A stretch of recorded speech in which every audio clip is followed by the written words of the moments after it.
as you all know, we went through excuse me, a process last year of design and getting bids on reconstructing the tennis facility and the associated buildings at Northam Park. Those bids came in over budget, and we had a lengthy discussion as part of our budget process last year that really led us to go back and completely re-examine what we were doing. And this did what, good budget processes do sometimes, and make you go back and question all of your assumptions.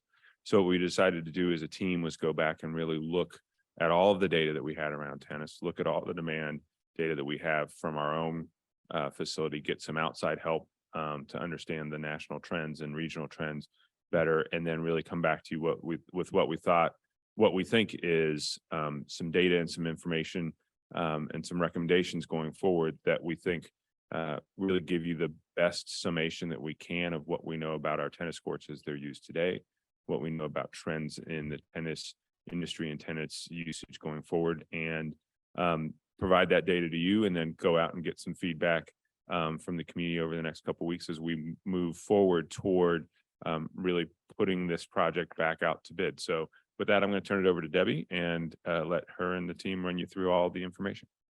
Thank you. Excuse me. Good evening, Council Vice President Close and council members. Thank you for this opportunity tonight. We will be joined with a few other department employees as part of this presentation, as well as Ken Ballard with Ballard King. He'll be joined virtually as part of the presentation. So as a reflect to where we were last year in November, we had presented our budget for capital projects. That was a response to our 2022 bids that were for replacing 3 tennis courts in the service building, exceeded our budget by approximately 30%. So it's very excessive, and therefore we did not move forward with that project.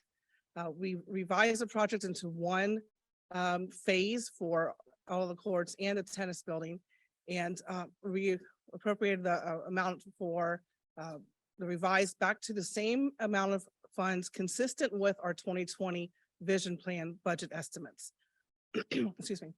And then since that time, our staff have been determining what the revised scope would be for that budget. So with that, we're looking at the service building, its components, size, the number of tennis courts appropriate for our play, and the associated site improvements. So this is back up to our current facility. The current facility, including the service building, has exceeded its useful life. It sits below grade, and it has flooding issues, as well as just many ongoing needs to where replacement of the building is the best option for that facility. In addition, the court's irrigation system, the perimeter fencing, and the court surfacing also all need to be replaced. And you can see that with some of the pictures here illustrating the conditions that we have. We have players, but we don't really have the best facility to showcase for our city. So based on these factors and the assumptions that our project would be a replacement, not a renovation of the current facility.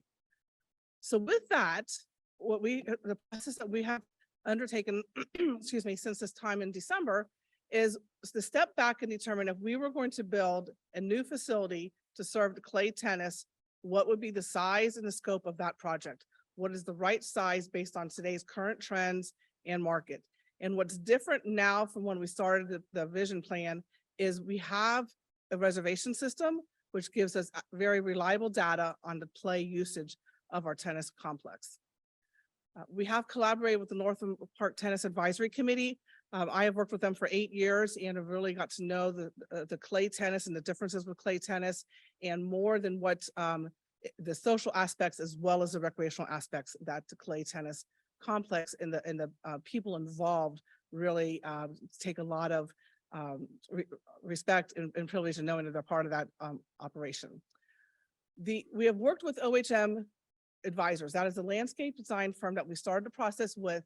We've continued to work with them based on the bids we received last year to determine on those cost estimates and the bid market that we are in, what would be an appropriate size of the building and the tennis courts to align with our budget. So that's one aspect we looked at.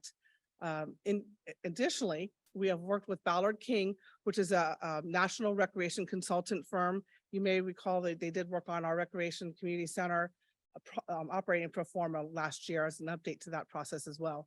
But they have done feasibility studies, master plans, and various market assessments for decades related to recreation services. So Ballard King will bring some of their background information as well as another set of eyes looking at the data we have collected internally to look at that as well. So with that, we can look at the market and our future trends for tennis. We're also looking at the tennis facilities. So within this, there aren't very many clay tennis facilities publicly operated throughout the state of Ohio. It's not that common, but it is something that we offer and it's unique and it's something that our community has always been proud of.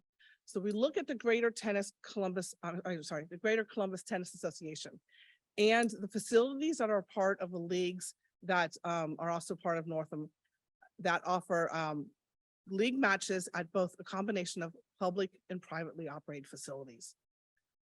We also look at our national benchmarking, the level of service. So this would tell you based on our population size, what is the right amount of courts to have per number of residents on a national standard and compare that to our current inventory.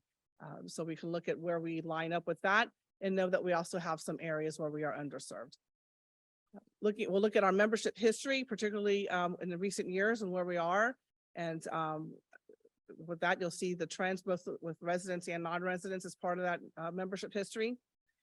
And then a very extensive process that TJ Putnam has put together is looking at the reservation system from last year and looking at court utilization and how it could associate to lesser courts and how that play would be able to be captured. So that is something that spent many months of working on this to be able to showcase tonight some of those results. And then we'll also look at the operating budget and the impact any court reductions may have on an operating budget. So with this, the timeline that we have been involved in most recently, outside of the behind the scenes work we have been doing, is our staff have met with the Park and Recreation Advisory Board on April 12th to go over again the process and the timeline, as well as with the Northam Park Tennis Advisory Committee. We wanted to show these are the topics we're looking at and see is there any other topic that we should be looking at so we can be very thorough in our assessments that we're presenting here tonight. Then we have obviously tonight's meeting. After this, we will be meeting with the Tennis Advisory Committee next week, as well as a Park and Recreation Advisory Board next week, and gather any more information or any feedback that you yourselves may have to come back with a follow-up presentation scheduled for May 15th. So a little bit of history of the Northam Park clay tennis courts. So first of all, clay tennis courts started in Upper Arlington, actually at Miller Park in 1918, and it was part of the development of Upper Arlington. In 1957, we opened clay tennis courts at Northam Park with a 3-court complex, and that complex expanded over time.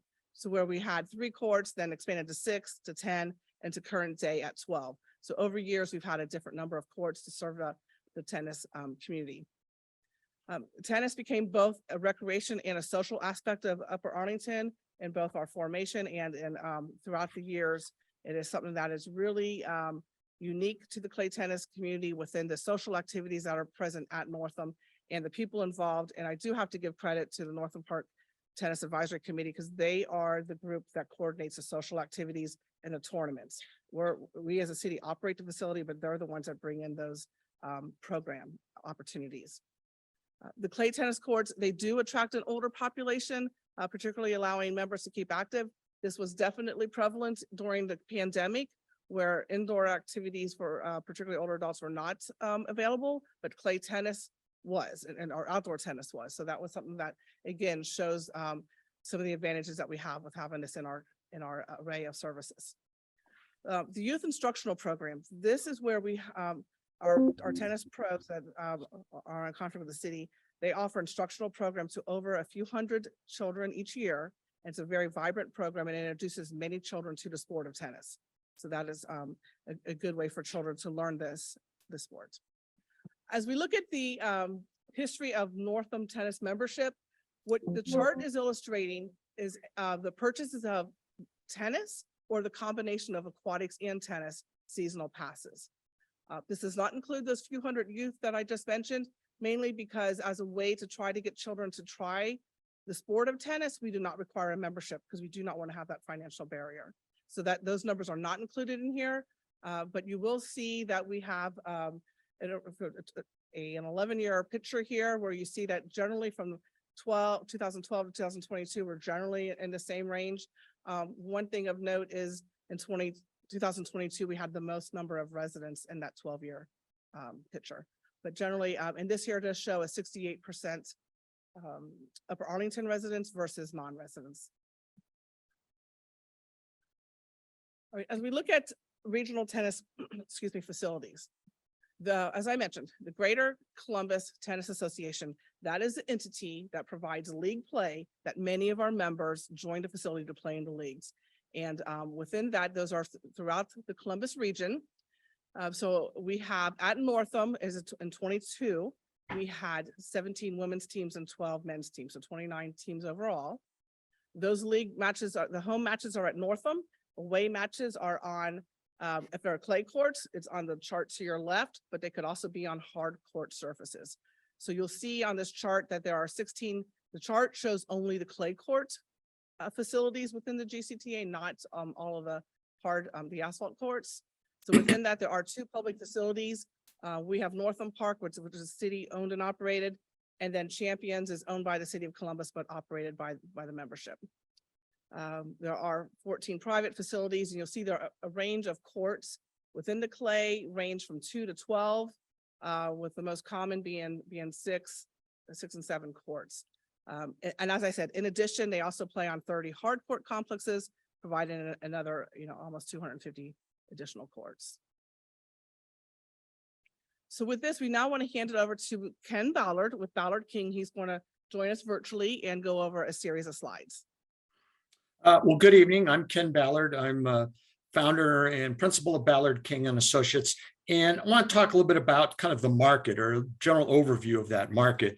And I apologize, my camera is not getting activated. So anyway, we identified the service area. There's 2 of them for the complex, and really, your primary market certainly is your residents of Upper Arlington, and that's represented in blue on the map. And the secondary is really kind of the 8 most common zip codes for where your residents come from. And obviously there's about 32% at least for this last year that are non-residents. So the zip codes that are shown in green within that. And so that kind of identified that secondary market of where, again, participants could come from. When we look at tennis participation nationally, it's remained, reasonably steady with some small increases here and there over the last 10 years, but has had really strong growth since 2020 with really pretty big increases in the rate of play. Tennis continues to have its strongest appeal in the younger age groups and up till about 45 years old. After that, it begins to drop rather precipitously from that point on. I think one of the things to note is during especially these last few years, while the rate of play at Northam Park has gone up, it hasn't gone up at the same rate of increase that we've seen nationally. So it's been a little more muted while it's kind of coming back from some of the impacts of COVID. We haven't seen the same big jump ups that we've seen nationally. I think Debbie touched on this already, but you certainly have a unique market position with one of the only 2 public facilities that provide clay tennis courts. And you're by far the largest one with the 12 courts that you have now. And so, you have somewhat of a unique market position in that respect. Okay. When we look at clay tennis participation nationally, about 13 to 50% of the tennis courts that are available in the United States right now are clay. And many of these, or most of these facilities are really located in private facilities. And by far the bulk of them are in the southern portion of the country where you can play oftentimes year round. Certainly the unique ability to play on a softer surface, which clay represents, does a lot of things. It's a cooler surface than asphalt, so you don't get as heated. It's a little slower game. And as a result, it really emphasizes the the technical aspects of playing the game. It's not nearly as fast. And again, if you have to be a pretty solid player to really play effectively on clay. It certainly has a shock absorbing surface, and that really has a strong appeal to older players. Again, a large percentage of your players are in that older age group, which that makes sense with what you have available. On the other side of things, certainly the majority of courts that are available in the greater Columbus area are hard surface. And most players, especially the younger ones, tend to play on the hard surfaces. That's what they've kind of grown up on. That's what they've learned to play on.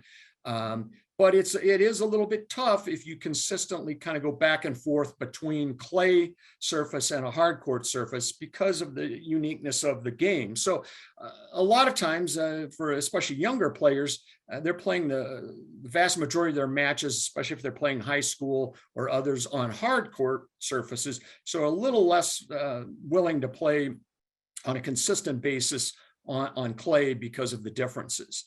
And also, obviously, on the larger part of it, your hard courts are available generally for free, and you're certainly charging to utilize the clay courts, and rightfully so, at Northam Park. But that does play into this as well. The reality is, because there's fewer courts nationally, there's a smaller market for clay court play. This is especially true in the Midwest, where, again, it's much more of a seasonal basis. There's a much fewer number of indoor clay courts. So it results in really kind of a pretty small market for actual clay play. Okay. So what do we know about your courts? Well, you have obviously the 12 courts at Northam Park. And again, that's a fee-based, membership-based utilization for those courts. You also have 9 other hard surface courts in City Park that are available for free, as we mentioned. I think one of the other things is we look at what some of the national statistics, as well as your own comp plan, indicate. Your 2018 plan, as well as looking at National Recreation Parks Association kind of agency performance study, it really looks at the fact that for a community of your size, you should have about 1 tennis court, period, not clay, but just tennis court, period, for 5,000 residents. With your 21 courts that you have right now, you're in the ratio of 1 court per 1,768. So you have a much higher rate of court availability per population than kind of what your own master plan or comp plan, and as well as what the national standards show. And again, that doesn't include the 21 other school district courts that are available. And it does also recognize that there is a utilization of some of those courts for pickleball as well.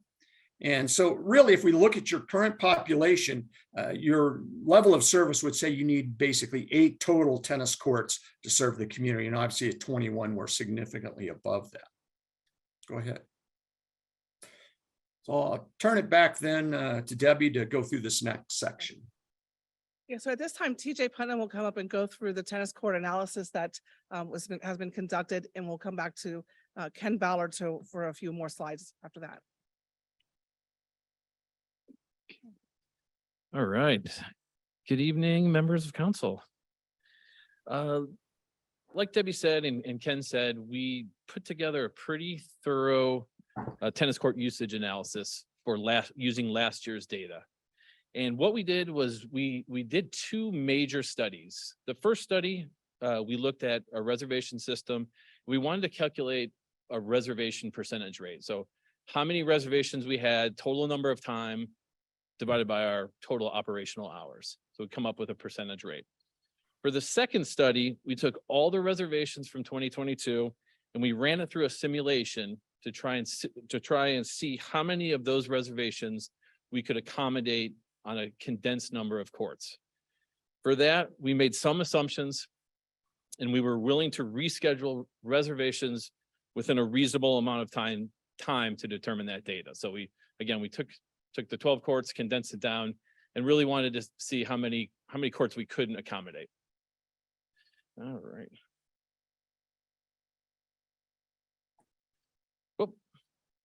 Okay, so for we defined a court hour as I'm sorry, a court hour we defined as how many hours each court is in operation each day. So there's 12 courts.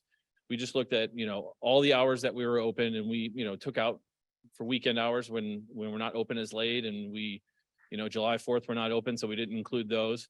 And what we determined was that there were 9,042 available court hours during the months of June and July. Now, we purposely looked at June and July because it is our busiest month of the year by far. We have casual play going on, and we also have our youth lessons, our private lessons, and our GCTA matches. So GCTA matches start in late May, go through the middle, kind of early part of August, and the lessons are going to be pretty much beginning of June through the beginning of August. So we didn't want to necessarily take into consideration time outside of June and July. And what we determined was that 49% of the time the courts were reserved. Again, those reservations that are typically made are going to be what we call leisure play, and that is where a member is or the staff is going to make reservations for a member. Those are usually in 90-minute blocks. Those can be scheduled up to 7 days in advance.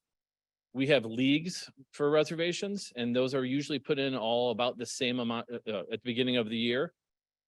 And we have lessons. So again, lessons could be private lessons with our pros. It could be small group clinics, and it could be the youth lessons. Those are going to all be lumped into one. One thing we did want to note is that walk-ins, when we had people show up without reservations, it was in our best interest to put those into our reservation system, primarily so if people were using it, people at home wouldn't necessarily get online and see that, if we didn't have them in there, they would think that that court might be available and can kind of schedule and might cause conflict if they show up, and really it is in use. And another thing to note is we did not necessarily take out no-shows. Because a casual play reservation is 90 minutes, a lot of times people might not be there for the start of the reservation. We didn't want to cancel them out if they were going to show up for the last 30 minutes. And what we determined was that if we maintain the same amount of reservations and we reduce to 9 courts, we would result in a 65% usage rate. If we reduced to 8 courts and kept the same amount of reservations, we would result in 73% of the time we would have reservations. The next slide is basically going to show you a typical day over at Northam Tennis. This is Thursday, July 21st of last year. This is showing 50% of the time being reserved, which again, the average was 49%. So what we're looking at here is, again, it's exactly how we have in our reservation system. Anything in white is not reserved. Anything in gray is casual play that, again, either a member or staff makes for a member. The red is going to be GCTA matches, and the green is going to be any type of lesson. So again, that's showing 50%. The next day is going to be our busiest day of the year. This is Wednesday, June 8th. This is showing 63% of the time reserved. And again, with the average being 49%. So you can see there's just a little bit more casual play happening. It's probably about the same amount of leagues and about the same amount of lessons. All right, for the second analysis. So again, the first one, we came up with that reservation rate. For the second one, we really wanted to see if we condense the courts, how many reservations would be impacted, and how many we could fit. For this study, we made several assumptions. The first one, we would make adjustments in play. So in other words, we would reschedule reservations in what we thought was a reasonable amount of time. For the league matches, we only adjusted within 30 minutes of their original time. We felt like we wanted to not necessarily move those because the GCTA kind of has a lot of say in when those get scheduled. But for lessons and casual play, we were willing to move up to 90 minutes, which again would be one time block. We kept blocks of courts for leagues and group lessons. So in other words, if we had 4 courts being used for one match, we would only move those as a group. We would not move 2 of the matches and leave the other 2 at the original time. And same with the youth lessons. Lessons that were reserved for more than 90 minutes were broken down into smaller and equal parts. A lot of times our pro would, reserve, let's say a Saturday from 8 to 12 or 8 to 3 on court 12, which is, out of the way where most people want to play. We knew that if he reserved them from 8 to 12, we knew that was not one person. And so we broke those down into, again, smaller and equal parts. And for the simulator, we did not include court watering or maintenance time. So again, it was just casual play, lessons, and matches. What we're looking at here is it's showing our 12 courts in our reservation system, which is going to be the grid on the left. And then we show the middle grid is going to be 8 courts, and the grid on the right is going to be 9 courts. Okay, this is Thursday, July 21st. This is 50% of our 50% of the time the facility is reserved, which again is pretty close to that 49% average. This is showing 30 reservations. And if you look at the 8-court grid, we were able to accommodate all 30 of those reservations. Again, if we were willing to reschedule within 30 minutes for a match and 90 minutes for a lesson or a casual play. One thing to highlight is if you look at the 8 courts, anything that's bold, any block that's bold, that is one of the reservations that we did have to reschedule. But again, this is showing on 8 courts that 12 had to be rescheduled, but all of them could be accommodated within those assumptions that we made. This is another day that that we wanted to highlight. This is showing 59% of the time reserved. This is one of our busiest days, but it's not the busiest day. If you remember, the busiest day was June 8th, which was 63% reserved. All of the reservations on June 8th could be accommodated within 8 courts if we were willing to reschedule within those time frame. This day, again, July 18th, 59% reserved. This is showing that 2 reservations would not fit within an 8-court system. Okay, if we look down here at the, let's see, this is a pointer. If we look down,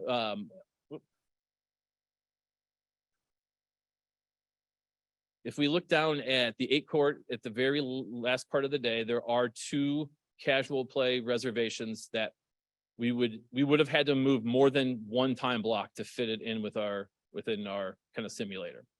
So 50 reservations on this day, 12 had to be rescheduled, and an 8-court system, 2 would not have been able to be accommodated. So in summary of the court analysis, for 8 courts will accommodate most of the current level of play. There were 2% of the reservations that would not have been accommodated within how far we were willing to move. So again, those two reservations on the previous slide, that accounts for 2% of the total reservations for June and July. There were 7 times in which 9 courts were used for league play in the same time block. So in other words, at night, usually at night, I think there was one midday one where there were 3 different matches going on, taking up 9 courts. So in an 8-court simulator, they're not all going to fit. And again, maintenance time would need to be added. In 9 courts would accommodate all play at current level. This would give more time for play options at desired times of day and for more court maintenance. We wanted to highlight some court scheduling management options that we could explore to make that 2% even lower. First of all, leisure play, we would like to continue with a 1.5-hour reservation system. We like it because it helps us with analyzing data, but it also, we think for the members, they know if they have a reservation when they show up, they're going to have court time.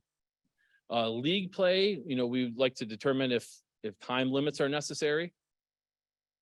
Lessons, we would look to open up unneeded court time for play. So I would say, in my experience, there wasn't many times where when those reservations were booked that they didn't get used. But continuing to analyze that throughout the year and making sure that we pull off reservations that are not needed. Another idea would be to consider extending hours with an 8 p.m. time block. So during the week, kind of staying open a little bit later. A lot of that 2% of the impacted reservations were at night because you can only move up. We weren't able to, move later in the evening. And then to try to determine if we needed to develop priorities for court usage. So is there a, should we give more priority to, matches versus casual play, and that sort of thing? All So, right, and I'm gonna switch this back over to Ken. so how do we summarize what this all means? And again, kudos to staff for really spending the time to do the simulation that really kind of looked at the implications of reducing the courts. And it really is a tremendous tool that was put together and really helped us in these assessment efforts. So what do we really learn? Well, I think one of the key things is with your current court reservations that you had in 2022 for June and July, again, the high use months, you were at 49% of capacity, and that was factoring in casual play, league matches, and lessons and clinics. So, that's your current condition. That certainly is capacity that's left there. And again, that was kind of shown how that could be accommodated with the reduction of courts. So what are kind of the market realities? That next slide. As we mentioned, the membership has not really trended at the same rates of national play. It's kind of lagged behind that. So you haven't seen a huge amount of growth. You're still kind of working back from where you were in pre-pandemic times. Again, 32%, and that's using the high point from last year, or excuse me, the low point in terms of non-residents of 32%, which was last year when 68% of your users were residents. You do have a significant, basically a third of your users are non-residents. We talked about the fact that clay courts have a smaller market appeal, but they do appeal to the older players, again, which match your demographics. And certainly if pickleball starts to compete with this demographic, the older demographic as well, and that's what's growing at a much faster rate. So is that siphoning off some of your older tennis players? Possibly. I think it's important to realize that if you redo your courts, regardless of how many courts that you do that with, whether it's all 12 or just doing 9 or 8, it's going to have a big impact on that season. And we anticipate you would lose one full season of use in all likelihood. And that after that season, the year after, even with your new courts, you may lose up to 25% of your members for the first year. However, we feel that most of your members would come back in the next 2 to 3 years, just because there's limited opportunities for clay courts in the region. But it will have an impact for at least probably a year. And again, it's important to realize that you have to plan for the fact that you attract not only your own city's resident users, but you are a regional facility. And you need to make sure that you understand that you will need to continue to market and appeal to those folks as well. So the recommendation then, based on the data that was put together, our assessment of the situation and our kind of professional opinion on this, we feel that you can certainly reduce the courts at Northam Park from 12 to 8. It's been shown, again, the impact of that will be minimal in terms of what it means for your existing users. And most all the needs will be able to be accommodated with that smaller number of courts. And still responsive, again, to the market realities for clay courts and your market situation. You're still going to be requiring, again, a unique position in providing clay tennis courts, but you will need to have a continued investment in the facility. Just the nature of clay tennis courts require a high level of maintenance to keep those in great optimal play conditions.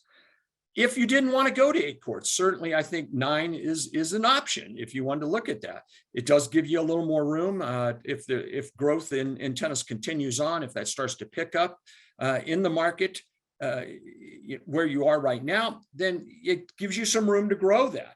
However, again, based on your current utilization rates, we're not so sure that that's really necessary, but if you want a little more room in there, that's kind of the escape out of it.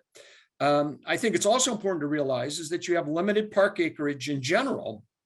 And by reducing the number of courts, it may allow you all to look at other options for how you may want to use the space that's available. And maybe there's some more higher demand type of recreation activities that could be accommodated within the acreage that would be removed with the 3 to 4 courts. So that's kind of our recommendation moving forward. And I'll turn it back over to Debbie.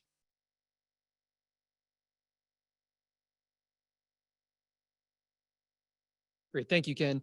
In addition to the market analysis that Ken went over, as well as the court utilization that TJ explained, we also looked at what it would mean to modify the renovation scope to fit within the funding that was approved in the 10-year CIP. To do this, we looked at several considerations. One of the first was looking at the components of the building. We wanted to make sure that the priority uses, what was really necessary in the building was being included, but that we were making it as efficient and cost effective as possible. We did look at the implications of the number of courts and what that would mean to the budget of the project, as well as the surrounding site improvements that would need to be done in conjunction with the tennis court renovation. We did use that to come up with some preliminary construction cost estimates based on a revised concept. And we also factored in the implications of a revised construction schedule. Ken touched on this a little bit, but one of the challenges we ran into the first time we bid is we really looked at it as an off-season project. The intent was to do the building renovation during the winter and the court renovation in the spring, so that the 3 courts were up and running for a regular spring opening. The challenge we ran into is we were constructing the building during a time when there's winter conditions and additional challenges for contractors. And then this courts would have been constructed at a time when all the court contractors are very busy anyway, prepping the other clay courts in the area for the opening season. So we truly tried to look at, okay, how can we expand the construction schedule? How can we provide bidders with additional flexibility that would really reflect in a better price for the project? Beginning with the building, we did come up with the revised concept that's shown on the screen. This is about a 12% reduction from the building that was bid last year. Please keep in mind, this is a very small building we're dealing with, so it's only about 380 square feet. So not a huge impact, but really kind of making the cuts in the building where it made sense and still allowed for a functional facility. One of the ways we did this was by reducing it from the 2 buildings with a common space in the middle into one more simple building, kind of really streamlined, but still fitting in with the architecture that currently exists in Northam Park. In order to achieve this, there were several program elements that got removed from the concept. Like I said, one of the main was the covered common area that would have been between the 2 buildings and would have served both the tennis courts as well as the public portion of the park. The locker rooms were removed from the revised building concept. To compensate for this, we did add a third, year-round family restroom on the public side of the building. This would be a bit of a change in current operations in that tennis court users would need to come out and use the same restrooms that would serve the general park user as well. Also, there's a small kitchenette in the original concept that was removed, and we also removed the sports support room. This was a closet in addition to the storage space that would have been used more for storing snacks, or if there was an injury and they needed a bit of privacy, it was kind of a flex area for the athletic uses in the park that has been removed from the reduced concept. In addition to the building, we also looked at how we can make the site as efficient as possible. And as we mentioned, we did study the implications of reducing the number of courts in the renovation. So what we're showing on the screen now is an 8-court layout for the tennis complex. While looking at reductions, we also did look at ways we could make the facility function as best as possible for members. So we are showing on the concept now access gates on the south side of the courts. One of the things we heard from members is that it can be inconvenient for matches going on to have to walk along the backside of the courts, which is the current setup. It made a lot of sense now that they would be kind of going back and forth using the restrooms in the park to also be allowed to access directly from the park onto the southern part of the courts. And we are assuming this has full windscreens along the baselines of the courts. And as we mentioned before, this does eliminate the covered open area that would have served the tennis complex side of the facility. In addition to the base bid, we tried to look at, okay, what are the opportunities where we can bid alternates on the project? So these are items that we'd have priced separately as part of the bid for potential inclusion on the project. It would really be dependent on how bids were received. You know, if the base bid comes in underneath our estimate, there's funding left, what are the additional things we could look at adding to the project, either now or potentially in the future as a separate project? So beginning with the yellow, we did, as Ken mentioned, the added flexibility with the 9th court, look at how that could fit in with the layout. And really the courts you're seeing on there today are lined up with the 9 courts on that portion of the court. The red alternate is to add shade structures to the common open area. So since it was removed from the building, how can we get shade out on the common area that would really allow players to get out and get out of the sun for a minute in between play? The green alternate we're showing on there are 6 pickleball courts. One of the things as we looked at the open area that was left over when we reduced to the 8 courts is what were appropriate uses that occur in that open space. We thought about the input we received during the 2020 study. What are the uses that are needed in the park? What are the uses that people are looking for in the city's park system as a whole? Some uses were inappropriate for that space. It just wasn't big enough. You know, a dog park, I think, is a great example. This space would be really too small to have a dog park in there and have it be sustainable. It does fit really well with the 6 tennis courts. It could also be really well received as just common open space that adds to the casual use of the park. The final alternate we're showing up here are the blue alternate is some locations that could be for potential open shelters. One of the things that kind of came across loud and clear during the 2020 study is that the desire to have just kind of covered common open space in the park could be used for a family picnic. It could be if kids are out having a ball game and a storm pops up, they have kind of a covered space to go and have a bit of refuge for a moment. One of the things we do want to stress is based on our current cost estimates, all of these would be above and beyond the approved budget. These are all bid alternates. We really feel that right now the base bid is on track for staying on the approved budget. And we'll show that on the next slide here. So keep in mind, as we've talked about that $4.2 million budget, that is a total project budget. So the way this breaks down and what we've shown you tonight is $3.5 million for construction. We are planning on about another $150,000 for design. And that really takes advantage of the fact that we could potentially keep working with OHM, reutilize a lot of the details, a lot of the initial work that was done in the previous bid, and just update it to the new concepts. We typically carry a 10% contingency, so we're reflecting that in the total project cost, as well as 3% for inspection during construction. That brings us up to a little over 4.1 million on the $4.2 million budget. The current schedule that we're anticipating is to begin detailed design this fall and really bid the project by the end of this year, so it can be awarded early next year when the 2024 budget takes effect. Construction would occur from spring of 2024 with the goal of wrapping up by the end of 2025. As we mentioned, trying to provide a nice generous window and really a lot of flexibility to contractors for completing the project. As of right now, we are anticipating that it would likely mean an elimination or drastic reduction of the 2024 season for tennis play. We've had several conversations with OHM as we've been working through the conceptual design, trying to explore ways where we could offer a portion of the season. As we mentioned before, this project really makes sense to have the building renovation happen first and then have the clay courts follow afterwards. If we could kind of work with the contractor, is there a way while the building renovation is going on, still keep the tennis courts open? It wouldn't be as convenient because it wouldn't have the support facility and it would mean kind of reworking the irrigation a little bit. We were exploring those options and what it means for the implications on a 2024 playing season.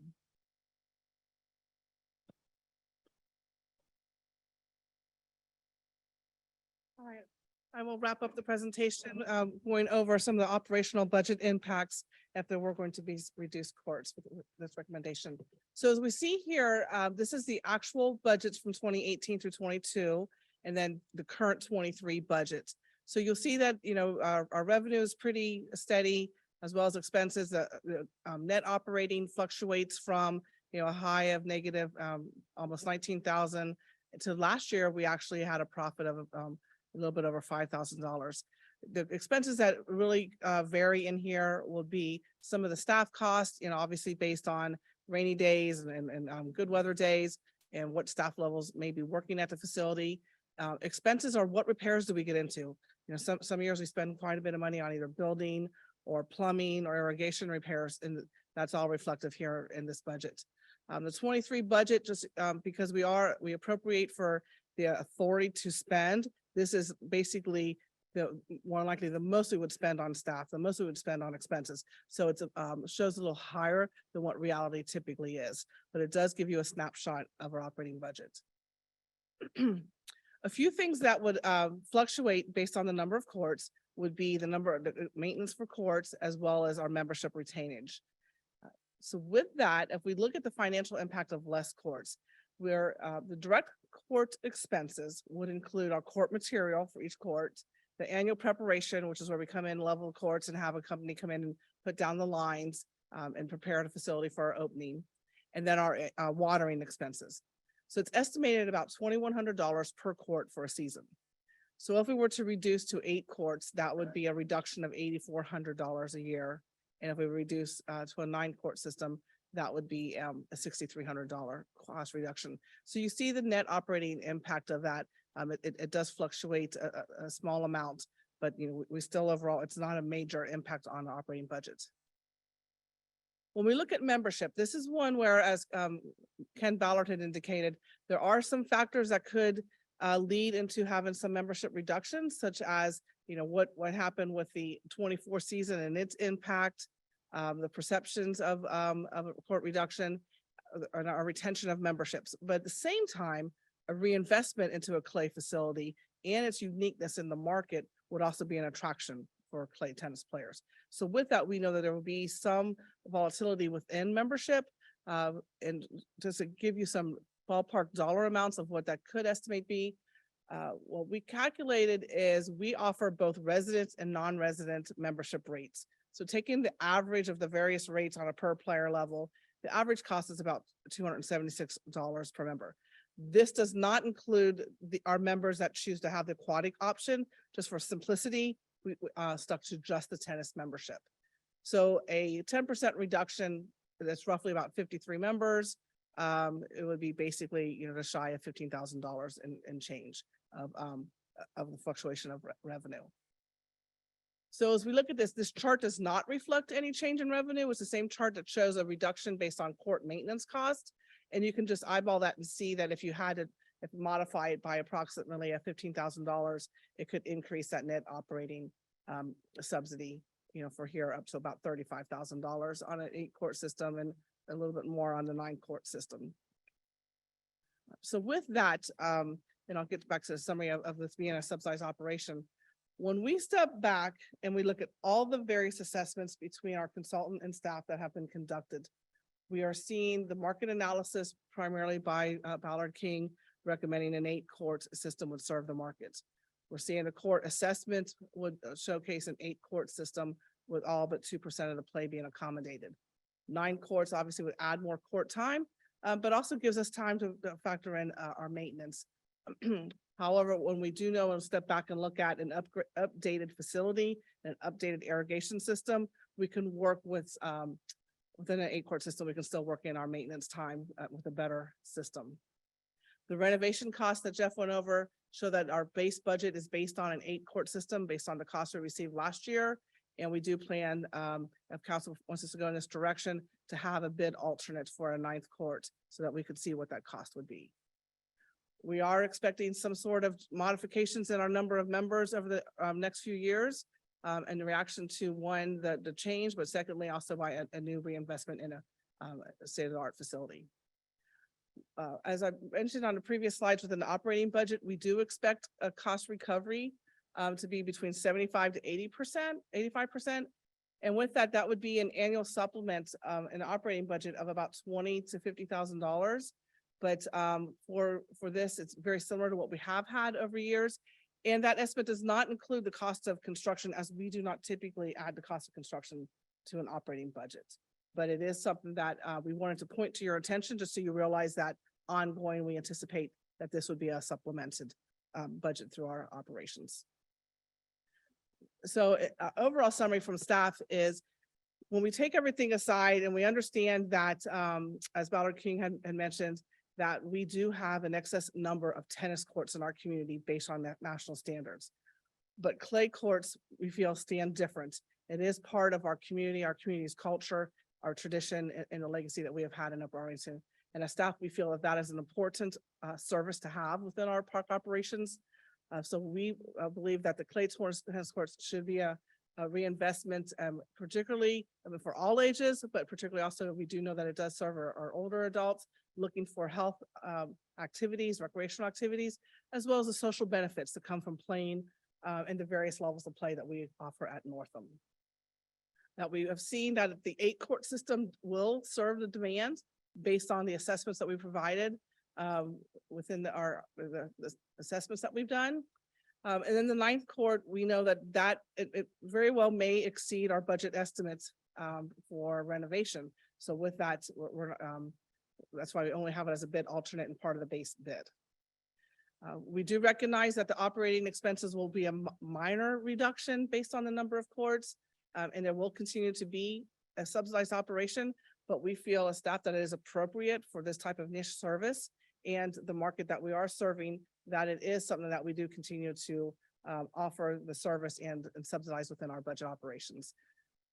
And with that, because the uniqueness of what Northam, the clay tennis courts offer into the community, that we feel that it is appropriate to reinvest in a clay facility at Northam with an 8-court system, based on all the assessments that we presented here tonight. So this concludes staff presentation, unless City Manager Shoney has any wrap-up comments. The last comment I want to make is just to thank the team for putting this together. It really was a ton of work. And TJ and Matt and Jeff and Debbie and others, the folks at Ballard King really did take the time to go back and look at everything that we thought we could look at to be able to put together what we think is the best plan going forward. So that's it for now. Obviously, we'll all be happy to answer questions, but I think you're going to take public comment first. Yep. Great. Thanks, Debbie, Jeff, TJ, the whole team. We're now going to move on to the public comment portion of the presentation. So just as a reminder, per our council rules, 3 minutes per presentation or per speaker. We'll have lights that'll come up. After about 2.5 minutes, the yellow light will flash. Just try to wrap up your comments. Red light means 3 minutes is up. I have about 6 speaker slips up here. If anybody else wants to speak, fill out one of these, put it up on the table next to the podium, and we'll be happy to hear from you guys. First speaker I have is David France. Mr. France, come say your name and address, please, for the record. Thank you. My name is David France, and I've lived in Upper Arlington for 44 years. And while my comments may seem autobiographical, I trust you will see them as representative, typical, if you will, of the experiences of those of my age group. As I've noted, I've lived in Upper Arlington for 44 years, and I've been a member of Northam Park Tennis for every one of those years. I've played team tennis. I've played in tournaments when we used to have them at Northam. And I played back in the day where you could never finish a time on the courts. You'd get bumped by other people and you'd get back in line. You'd hustle to the hut and try and get back in line to get back on the courts. And while I've played every summer for these 44 years at Northam, I have not yet reached the standard set by old guys.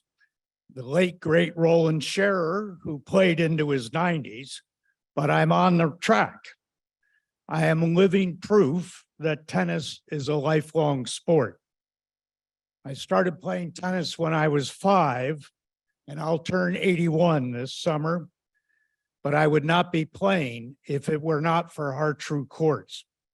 I had both knees replaced 7 years ago, and hard courts are just too tough on old guys. I gave up on indoor tennis because it hurt too much, and squash because my ortho surgeon told me I was a knee abuser. I have not turned to pickleball yet because that would be going to the dark side. I have been spoiled. I've played with some of the same good friends for well over 30 years.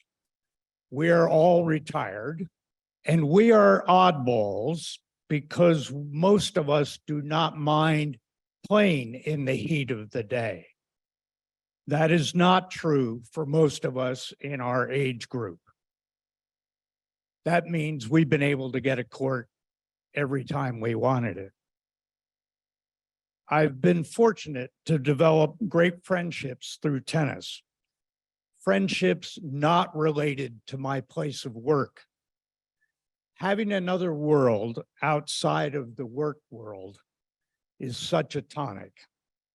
For the companionship, for the health of physical being, tennis is without question one of the greatest of life sports. One final note about juniors. Others will speak to those programs, but on the days I don't play, I always bike by the courts.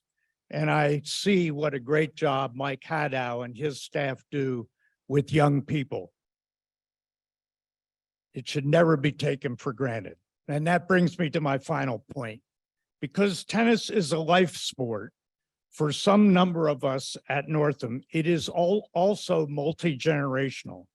I played with my son there, and I should note that he had his first jobs there, first working on courts, then in the hut, and then giving lessons. Now, on occasion, when they visit, I get to play with my grandsons there. When you invest in this facility, you are investing in something that has a great deal to offer to all age groups, and additionally, multi-generational. I trust that whatever plan is settled on, UA will continue to sustain and nourish this public treasure. Thank you for your time. Next up, we have Marty Solar. Please come up, state your name and your address for the record.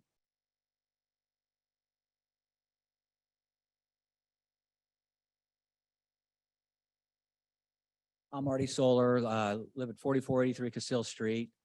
My wife and I moved to Arlington 45 years ago, specifically for Northam Park tennis courts. We both played tennis. We met on the tennis courts. I've played there ever since. I've known Dave for 44 years as well. I also just had 2 knee replacements, so I'm looking forward to playing on clay again. So it's much more forgiving for our knees. We're both also realtors, and I can tell you as realtors that tennis and Northam Park is a gem that you should not think about in terms of just an expenditure, but it's an investment. When you look at the competing communities that we compete against, Hilliard, Dublin, Westerville, Powell, all those areas have tennis courts, but they don't have clay courts. They have rec centers just like we do. They have baseball fields, they have soccer fields, but nobody has clay public tennis courts like we do. It's an asset that you have to realize is a benefit not only to the players and the members, but it also enhances property values. My daughter just moved to Henthorne, 3 houses away from the Northam Park. Specifically, one of the reasons was because we wanted her to be able to get her 5 and 3-year-old kids to play tennis there. That's a big asset. There's 240 kids that played there last year. Those kids will be able to play there the rest of their lives. When you look at the utilization rates that they're talking about, and nobody really mentioned, is 49% a good utilization rate or not? When I walk around those courts and those fields, the football fields, the baseball fields aren't used 49%. They're used at the most 10%. The same is true with most other facilities. 49% is an unbelievable utilization rate when you think about it. And you also have to bring into mind the peak times for tennis are going to be from 6 to 9 o'clock when all the leagues are playing. The schedules that they showed when you reduce it to 8 or 9 courts don't allow for court watering during the day. So what's going to happen? The courts are going to dry out. Everything we're trying to do has to be accommodated for that. What's also not taken into account is whether or not people are not being able to get courts during the peak times. So I think you need to think about that before you reduce the courts to 8 or even 9 courts, because you've got to think about the utilization rate during the peak service areas that need to be done.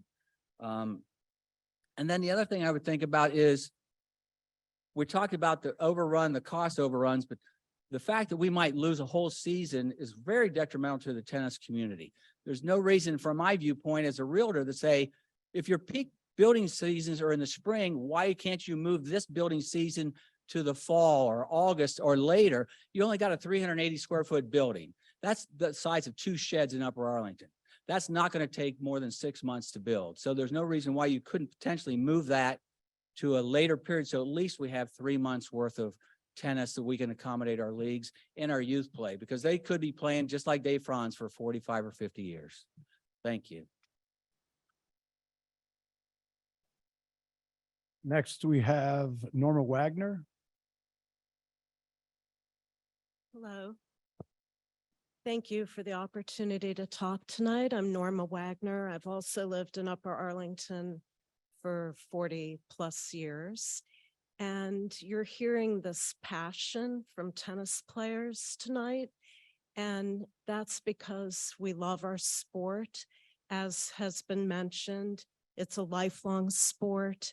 You can play as a young child, you can play up into your 80s and beyond. And there's a social aspect to tennis, which is what I really want to speak about. I am on the Northam Park Tennis Advisory Committee, and I'm the person who oversees the social events. And the past several years, we have been having parties once a month at Northam Park. And we have had attendance of 80 some people. That's our average. Our largest party was 98 in attendance. And it's hard to describe what it looks like, but so many people come. It's a time of fellowship, not just playing tennis, but there's music, people are having dinner, people who don't play tennis come to hang out and visit with friends. And having 12 courts allows us to accommodate 48 people at once. So if you can do the math. If you have fewer courts, we're not going to be able to have the parties that look like they currently look, because people will not want to come and just sit there the whole evening and not be able to play at least 2 rounds of tennis. We were able to extend our hours to accommodate 80 some people. So we're there from 6 p.m. until 10 p.m. And it's just a great evening. We've gotten a lot of positive feedback about these parties. And it's something that the city encouraged us to do. And I'd like to thank all the volunteers and the committee for helping make this happen, because it's been very successful. I heard the comments earlier from the Ballard Company about how Northam Park hasn't really kept up with the national trends, but if you would be there on a Friday night and see 98 people coming to play tennis and hang out with their friends, to me, that shows popularity and advancement in numbers. So I take issue with that. Also, we have an event in July that's a charity function run by the Diaz family, and it benefits pancreatic cancer. And there's 100+ people that come to that event. It's the kickoff for their tournament on Friday night at Northam. So it's a great way for Northam Park to give back to the community and benefit a charity. Also, we have lady luncheons, and the men's teams hang out before and after matches. So there's a lot of social activity that goes on. Thank you. Thank you. Next, we have Craig Caruso. Craig, please come up, state your name and address, please. Thank you. Craig Caruso, 2906 Wellsford Road. Grew up here. I've lived here all my life. Been a member at Northam, I think all my life, and really grew up playing on those courts. So it's significant for me. I think it's significant for a lot of these speakers and folks that are here today. It feels a little bit nostalgic at times, but I really feel like that's so important for a community to be able to be nostalgic about a place and an activity and an experience. Just speaks so much to what's meaningful about community. But I just want to say, I played a lot of tennis through my whole life. My family has. My current family of 6, we all play tennis. My kids play.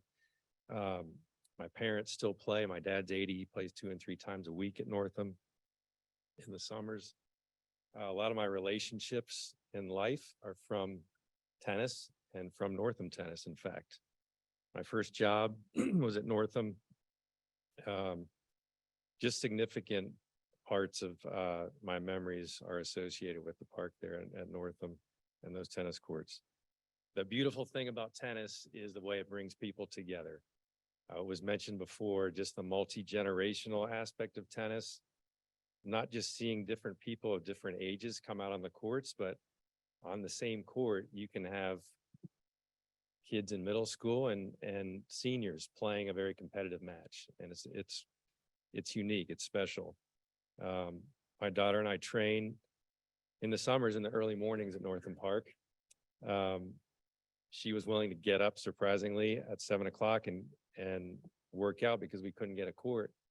Once 8:30 hits, those courts are full. In July and June, you can see a senior group taking several courts. You can see women's teams coming out. They take most of the courts of all ages. You can see Mike and his brother down teaching lessons to kids, to adults, just people of all ages. It's a nice sight, and it's about a 2-hour to 3-hour block every morning and evening. Those courts are in solid use. I'm trying to wrap my head around how that can be maneuvered realistically without some of those groups going away. You've got to have time to water. You've got to have time. You've got to have enough blocks to move those courts to a different part of the day. And I think it's more challenging than it sounds like. And it feels like we're far down the road. I wish we had more time to discuss some of these points. There is a lot of people here that just understand that culture well and can speak to that pretty well. Many of the Northam groups become members or choose to play because of those prime time slots that they're able to come to the courts together. If there's 8 courts, obviously those resources get squeezed, and I think those groups go away. I go to jump parks with my kids. I'm running out of time. And sometimes it's empty, but I go sometimes for a birthday party or things that during prime time at a jump park, and there is not enough space. And I think that's the reality at Northam. There's going to be overlap, and there's going to be prime times where we've got to have the space to what Norma described, Miss Wagner described. Those are special scenes that can't happen if there's not enough courts. We've got to have a kitchen in there to be able to serve food at those events. I mean, it's a unique scene. It's worth fighting for. I just think as leaders of the city, things like this are special to the city. I love the fact that we can build buildings and accommodate new things that people are gravitating to. Pickleball, I'm all for it, but not at the expense of such a place as Northam and the experience of Northam. Mr. Solar, I think, knows well, if someone's coming to UA and doesn't know anything about it, I would take them, if it's not the 4th of July, all due respect, I would take them on a Friday night to Northam and just let them look across the courts and experience that. It says so much about the community. It's worth keeping the courts to be able to see that and have that. We've got to have there's a critical number that allows that to happen. In my profession, I've worked for the city. I've worked for the Upper Arlington Civic Association and learned that things are really meaningful to groups of people in the city that I didn't know about before. And I wish I had known before that. It was just a couple years ago. So I'd gone through my life and not known about some of the important traditions to people. The experience of playing at Northam is one of those things. It's things that other communities can't offer. It's fabric stuff, I like to think of it as. It's not just a place to play tennis. UA is not just a place to live, it's a community. And that's how Northam is.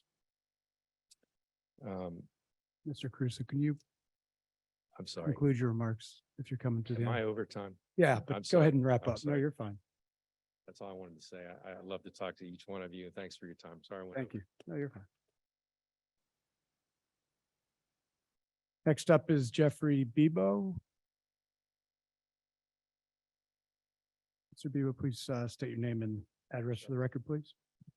Good evening, everybody. My name is Jeffrey Bebo. I am not a resident of Upper Arlington. I appreciate you having me here this evening. 235 Bluff Ridge Court, Powell, Ohio.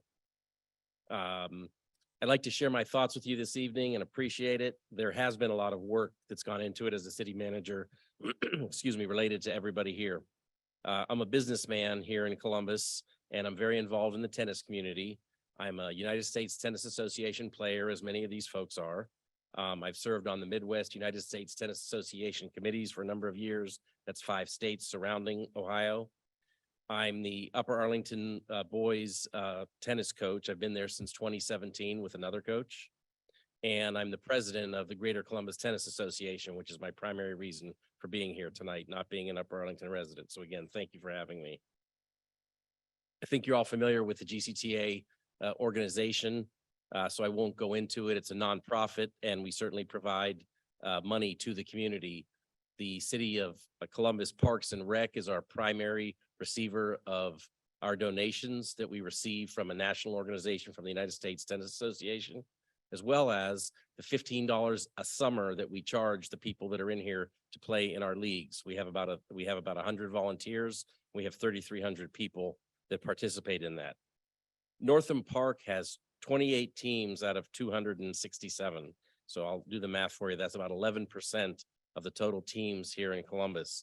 It's a great bargain for the folks to play here, since they pay approximately $250 or $300 or so for membership. The next closest one is about $1,250 to join the next closest club. And then after that, it gets into the $5, $10, $15, $20, even $30, $40,000 to join the other organizations that allow you to play on hard true courts. So it's a great bargain for people that play here. This year, it looks like we have about 400 people that are going to play from the area that are going to play at Northam. I reviewed the study done by the organization, and I'm the chief executive officer of a technology company here in Columbus, and we do work on 5 different continents. I'm very familiar with looking at studies and things. There were a couple pieces of it that were not misleading, but perhaps taken out of context. When you're looking, as one of the gentlemen mentioned, prime and non-prime, you sort of have to look at it and decide when is the use of your facility. Think of a restaurant all of us go to on a Friday or Saturday night. You need a reservation and the places are packed. But if you go on a Tuesday night, you can walk in even with a group of friends and get seated. That's not a prime time for them, but Saturday night is, Friday night is, and things like that. And it's really important that all of those things be taken into context. I don't know how often Mr. Ballard visited the facility, or any of you have, but it's something to behold, as many of those folks have told you. I'll wrap up my comments here since my time is up, but I really hope that you make the decision not in a vacuum, and you take feedback from folks like myself, others that are here, others that are on the Northam Park Committee, because I really don't think some of the contextual things have been taken correctly. The courts at Northam are overused and they're not maintained properly, and that's with 12 of them. If you reduce this to 8 or 9, it's really going to place a burden on them, and it's going to increase your cost over time. The other thing is, if you reduce it to less than 10, you can't play 2 GCTA matches concurrently that need 5 courts. You need 10 to play 2 matches. You could play 5, and then you'd have some other courts. I'll wrap up my time. Appreciate everybody's time, and I'm very happy to provide additional information after the meeting if it's asked. Thank you so much.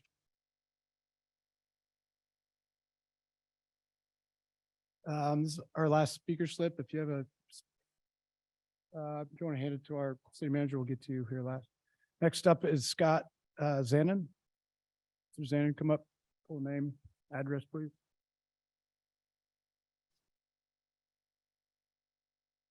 Good evening. My name is Scott Zanin, and I've resided in Upper Arlington for 22 years. And I'm a current member of the UA Tree Commission and have served that since 2009.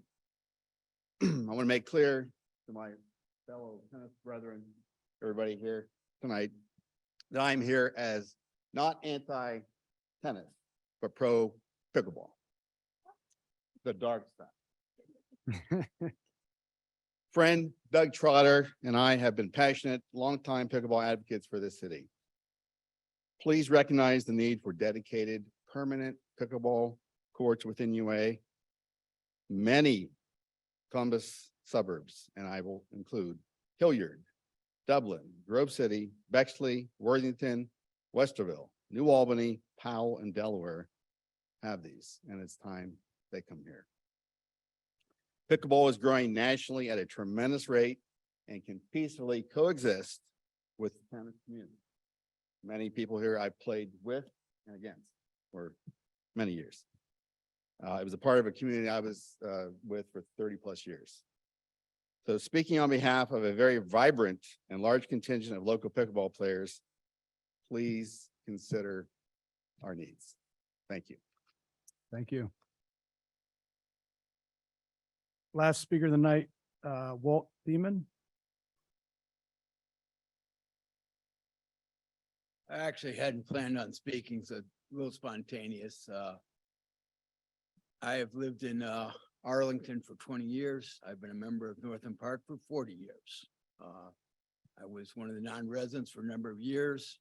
I elected to live here because of the park. I located close to the park. My son was a tennis player.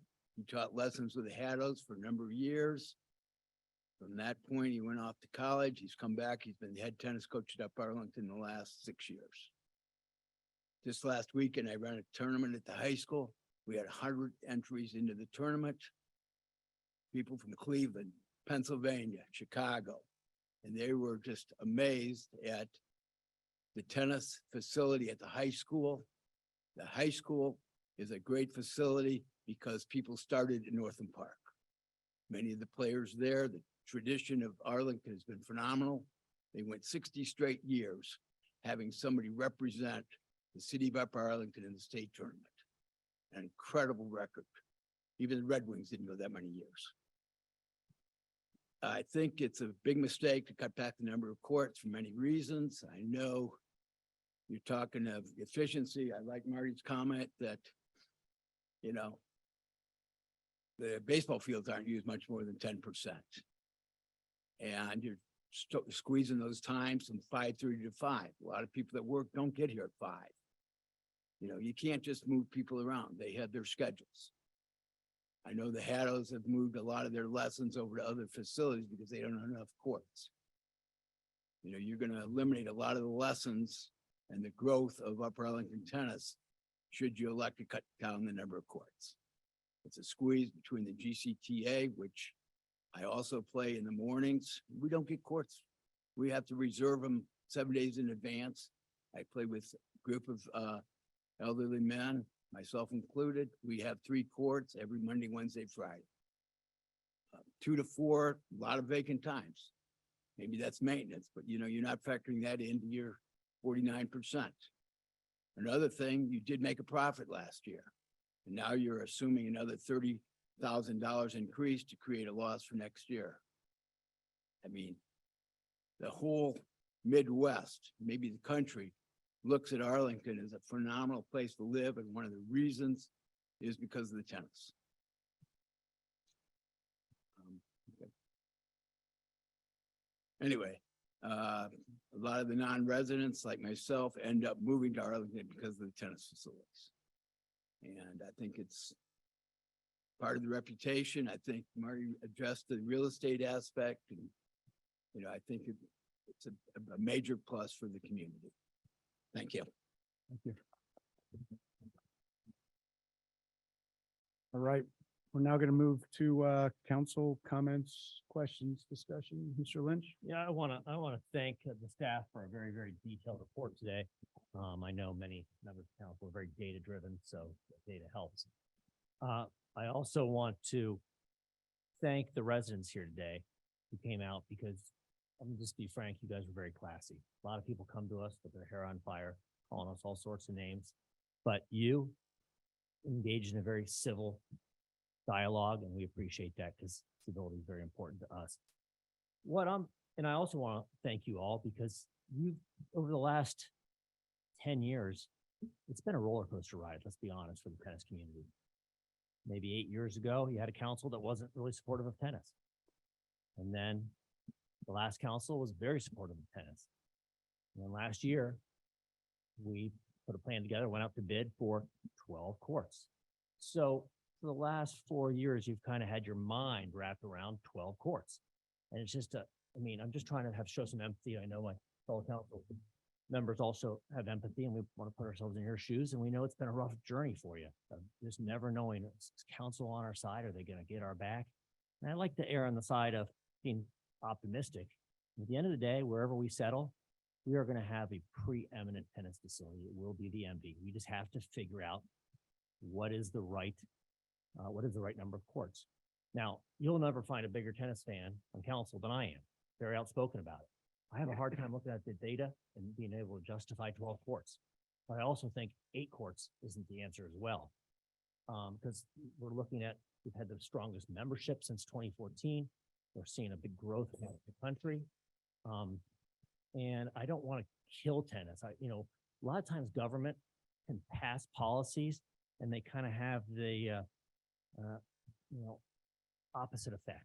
So I don't want to go too small, and then we're causing more harm to tennis in the community. So I'm just trying to figure out what that right balance is. In my mind, it's 10 courts. And I just want to kind of reiterate a couple of things that I heard today that really resonated with me. One is that other facilities aren't used 49% of the time. I really believe that we should celebrate the fact that Northam Tennis is used 49% of the time. We don't allow for maintenance. That's a big concern for me. If you go down to 8 or even 9, I think these courts, it takes 3 courts at a time where you have to water these things and they're kind of off for an hour and a half. So I just don't understand how 8, that seems like it's gonna be very problematic for us. Well, I think it will deny people from using it at peak times. I agree with that. That resonated with me, and I love the analogy of the jump park, because folks like Brian and I can be taking our kids to jump parks. We understand how that works, and we show up and just too busy. More courts equals more social opportunities. That's a no-brainer. Can't play two GCTA matches at the same time. And the last thing is that we need to remember that Arlington has always been a preeminent tennis community.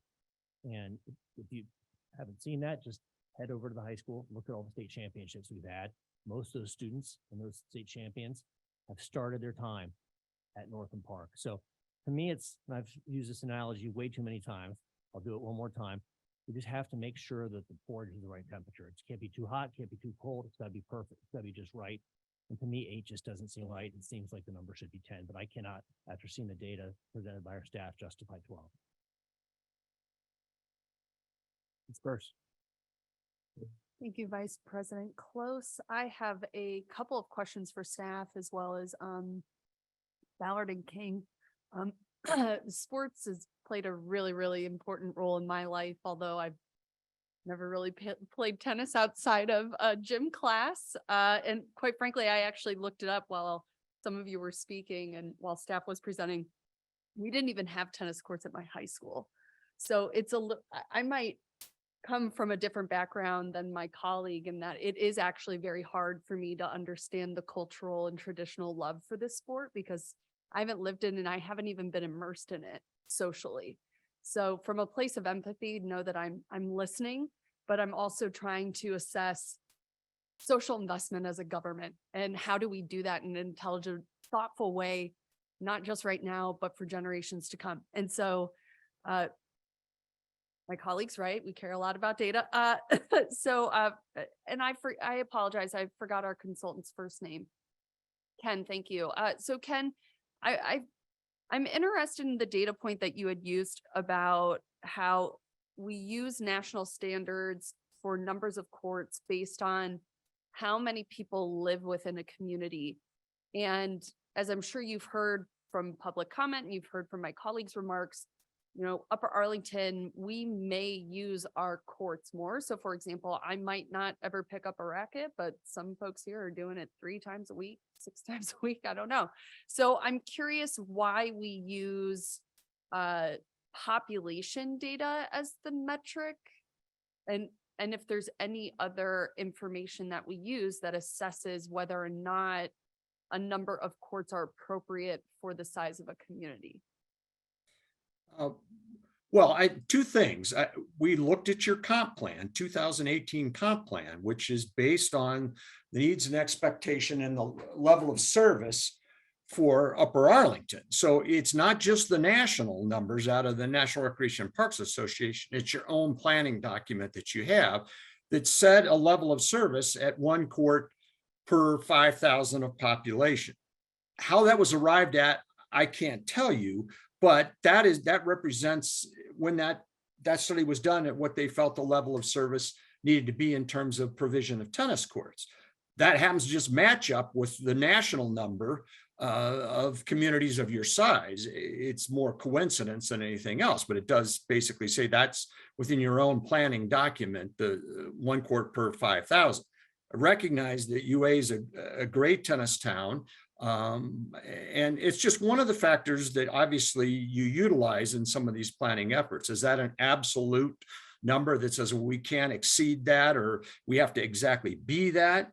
No, that's, it's a number that it kind of is a planning tool. But certainly it's not a hard and fast thing that says, well, we're not building one more court over our level of service allocation there. So it's just one of the tools. That's why there's a lot of different information in this presentation beyond just that. So it's just one thing to consider. Thank you. Want to thank staff for putting together all of that data. It's pretty incredible and really helpful in trying to assess the usage. I'm trying to think about the social utility of tennis and what we would do and how people would access it if we were to reduce the number of courts.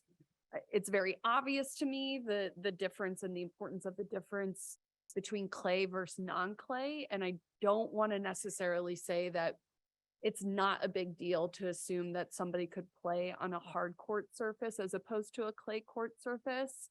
But I am curious what is happening on the non-clay tennis courts during those peak time periods. So our hard court facilities, they are for general public use. There are times where we have organized tennis lessons or pickleball programs or pickleball lessons on our hard surface courts. But we are not there, we do not monitor them. So we are not able to tell you at a certain time of day how much they're used or not used. We have 9 hard surface courts in our community, and then the school district has 18 hard surface courts that are available to the public when not used by the school district. By way of follow-up, have we ever gotten any feedback about demand that is preventing access to play on those other courts? As mentioned earlier by Mr. Zanin, the pickleball community is growing in here in UA, and we are getting feedback. We have been for a number of years that there's a bit of a conflict between our pickleball and tennis users in terms of court demand and getting time. And it's kind of like a race to get out there, especially in the evenings after those people that work. Our programming is very robust. You may be familiar with how busy our registration process is for Safety Town or Summer Day Camp. Pickleball right now is right under there in terms of demand on people trying to get into those types of programs. And we have added, I wouldn't say we've tripled our pickleball programming in the last year. And so, we're seeing the growth.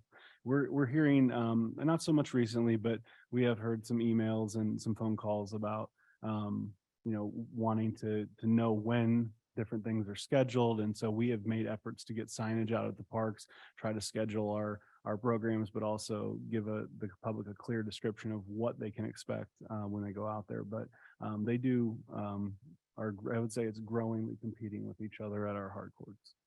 Right. And then this is a final question that I don't know if it necessarily needs to be answered in this meeting. And admittedly, that's because I'm somewhat embarrassed that we just had all these budget discussions and I'm about to ask you for a cost comparison, even though I was literally just looking at numbers. But, with respect to the distinction between a 9th court versus an 8th court, usage, operations, again, I'm trying to think about our overall budget, how we're spending money, both in the short term and the long term. And so I think it would be very helpful for me to have, some kind of, it was for people mentioned, for example, we don't use a baseball diamond, 100% of the time. That's true.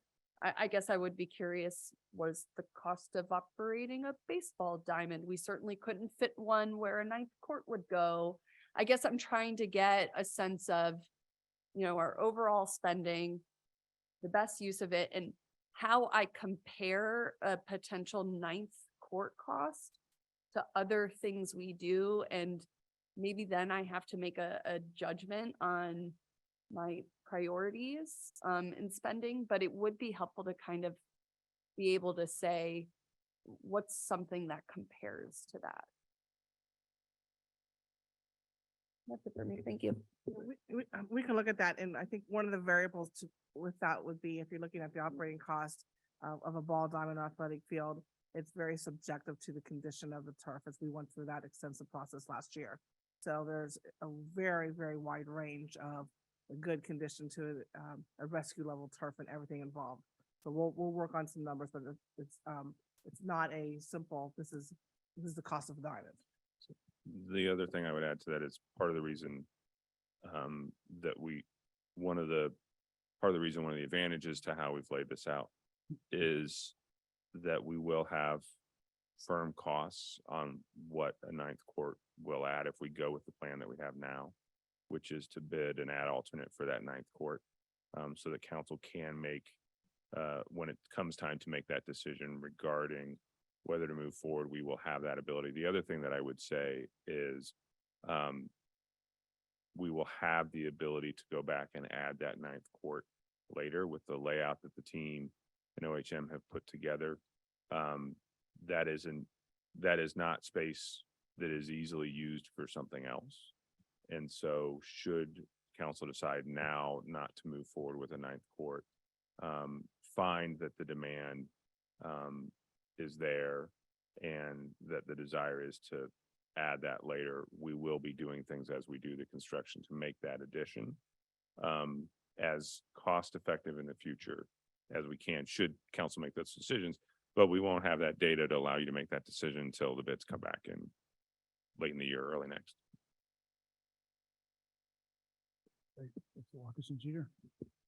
Thank you, Vice President Close. I've appreciated the conversations from the tennis community today. I just as a newer member of this community, I always appreciate learning more about our traditions. And I think the word that was used earlier, fabric, is a very apt word to understand what people love and value about our community. I also appreciate the data because sometimes when we hold on to what are our treasures and what we believe is our fabric, we have an inability to kind of zone out sometimes and see, well, where is evolution going? And I'm sitting in this chair. I was elected in this chair for just simply that understanding that we ought to be able to look forward and plan thoughtfully and grow. So pickleball, for instance, I don't play either. I just run on a straight line. Okay.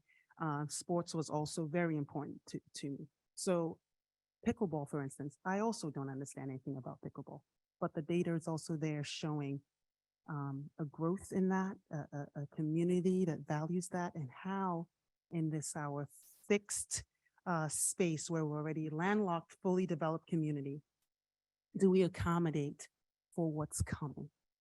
So I think I start from a place of saying we've got to evolve somehow, and the purge right now is not looking like 12 courts in my mind, just given the data. But I do want to understand what that appropriate number is. So TJ, help me. I'll start with you in terms of questions here. The point was well noted on peak times. You showed us a day here earlier, which was our peak day that had the 12 courts. Is it possible to relook at that slide?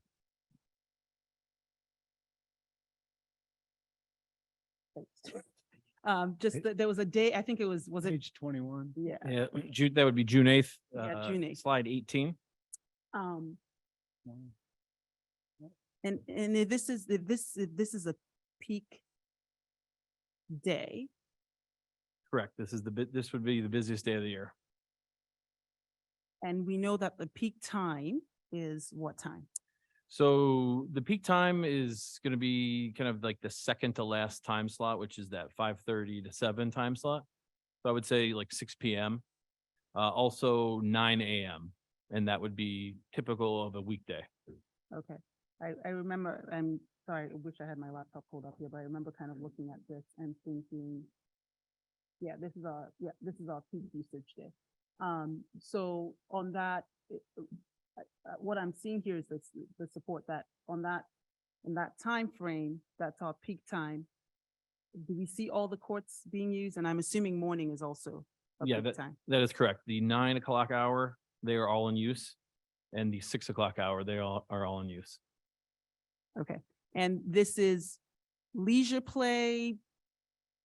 Both scenarios, it's all three. It's casual play, it's matches, and it's lessons. Okay. I guess, what is the thought process or, I can understand leisure play, people coming back after work, but these matches or, the lessons, do we understand the dynamics of that scheduling? Is there any flexibility in terms of its move? What happens in that peak time with some of these plays? Yeah, so I think a lot of the peak time is, we do have a lot of matches, and again, those get scheduled ahead of when a member can schedule themselves. Okay. So yeah, there is there is quite a there's a lot of that puts a lot of pressure on the courts. So but again, those are set usually long ahead of time. And are the matches, is there, because I'm also wrapping my head around clay courts versus hard courts. Are the matches specifically requesting play on the clay courts? Yeah, at Northam, it is, because we do not have league play on our hard courts. So we work with, Matt and TJ work with our chairs to the tennis committee on the league play and the time of day and what type of league it is. Not every match takes 5 courts. It's illustrated on this chart. We can take 3, 4, 5 courts per team. But all our league play has to be at Northam. Okay, all right. And then TJ, with this usage, I know, who was it? It was, Ms. Wagner was talking about these parties that happen once a month. Would our scheduling system pick up on a party that is scheduled and then there's play? Yes, yeah. So Okay, those so get that's the- scheduled, and we block out a certain amount of courts specifically for all of the events. For the sake of this study, they were linked into casual play. Got it. And one of the suggestions that you had talked about earlier is increasing the nighttime play to like maybe 10. In addition to taking away that 2% overage that we have when we're down to 8 courts. What do we understand about when this play is the times? So like when I look at like those 8 p.m. times, are they butted up against that time because that's just when the courts close? So if there was in fact flexibility for play to go till 10, could we see some reprieve in terms of these times? What do we know about this play to make that assumption? Is that an assumption that we? Yeah, that is correct. Again, going back to the 2%, that was 42 reservations. If we were to open up that a later time slot to that 8 o'clock hour, that would, for the sake of this simulator, again, this was rescheduling people, either 30 minutes for matches or 90 minutes for casual or lessons. That would drop that number from 42 reservations down to 16 reservations if we had that later time slot. So a lot of them were at night, and primarily because for the sake of rescheduling, we couldn't reschedule later than when we were open currently. And what do we know about other like courts within Central Ohio? Are operation times till 8? Do we know are leagues playing past the 8 o'clock time? Are they matches past that time? What do we know? Because I also do appreciate that comment of not looking at this kind of like in the vacuum. And part of not looking at it in the vacuum is understanding how other people play, and do they play past 8 o'clock? So the tennis market is a bit different in that we operate a clay facility, and we are the only publicly operated clay facility. Champions, which is owned by the city of Columbus, is not operated by the city. And theirs is more member run. Every other facility is going to be a private country club type facility. So it's not as comparable to us as far as hours of operations, because it's a completely unique type of a setting. So there's not, we don't have public, hard court facilities are usually generally open for play. So for purposes of comparison, I guess I'm trying to understand this. We wouldn't want to think No. about when their hours of No, operation? I mean, the short answer is we don't know. We can look into it. Okay. I just think that that might be helpful in understanding if we have the appropriate hours of operation here, if it could offer any accommodations in terms of utilization of these courts. I will say, my assumption is that we are probably a little bit more restrictive in our hours. Yeah. Because since it is in a park and not in a country club setting, which is where most of them typically are, except for the one right across the street. We tend to be a little bit more cognizant of our neighbors. So we will have a little bit more restrictive, but the lights that we have on the system now are new and improved, have much more control over the spread of the light. Can't remember the right term for that. So we would feel comfortable going to a later time. I don't think we would have a ton of trouble in terms of light spillage for the neighbors around the court. We're very cognizant of our neighbors that live immediately adjacent to St. Agatha or Northam Park. Mhm. Yeah, thanks. That point's well made. I appreciate that because being over by Sunny 95 Park, I did hear that same concern with the lights going on there. And of course, I'm using the peak usage here as a stress test, right? And most of why I'm asking these conversations around this, because this is at the max end of the test, but this is not your typical day. And I recall you having a slide about a typical day. It didn't seem to have these issues. So when I think about the parties, I think about that happening once a month, right? Or some game that this happens. I don't know, but the stress factors or the stress is not going to be typical of the usage of these courts. Is my assumption right? Well, from this right here is showing 63%. On other days, that morning time slot and that 5:30 time slot, I mean, there are a lot of reservations going on. There are several times where all 12 courts are in use. So while this is the peak, I would say that second morning time slot and the second last afternoon slot, I don't have the data, but there are a lot of times where those are all in use or more than 8. Thank you. And Jeff, this is more a question for you and just kind of thinking about the ability to build in growth here. I think the best things we can do as government is make the best decision we can with the information at the time, but also always build in the ability to grow should we should the information change 2 years from now. As I look at the usage of clay courts from the Ballard King's presentation there, it doesn't seem to me like that usage just based on the population that prefers use of clay courts and the future kind of growth and use of clay courts is going to go up at the same rate that hard courts are going up as, right? But that said, should our growth assessments be a little bit off here and 2 years down the road, we're looking at this. What is our opportunity to build in growth to the plan? And what does that look like operationally? So I know we're going to go out for a bid for an alternate for 9 courts while the bid process is out. But operationally, what does that look like to go in there and put that 9th court if the hours, say we increase hours and it doesn't solve the problem? How do we build that in? Because I also appreciate the fact that the growth of Northam tennis, even though it wasn't presented here, it started with 3 courts and somehow we added till we got to the 12.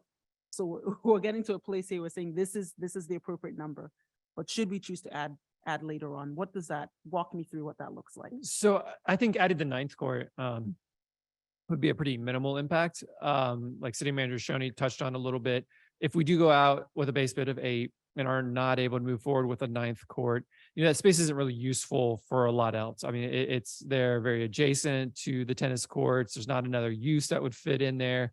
And also, as we're doing 8 courts, it'd be pretty easy to set the irrigation up in a way that we could naturally expand it to add on a 9th court. So as far as adding a 9th court, I think that's a very realistic option that it could happen in the future. Going beyond that, I think it just depends on how we set up for that. If we take that kind of that that western area there where the alternates are shown, it depends on what we do with it in the meantime. Are we going to go to the effort of trying to restore that area, get good grass established, make it useful lawn space? Are we putting another use in there in the meantime?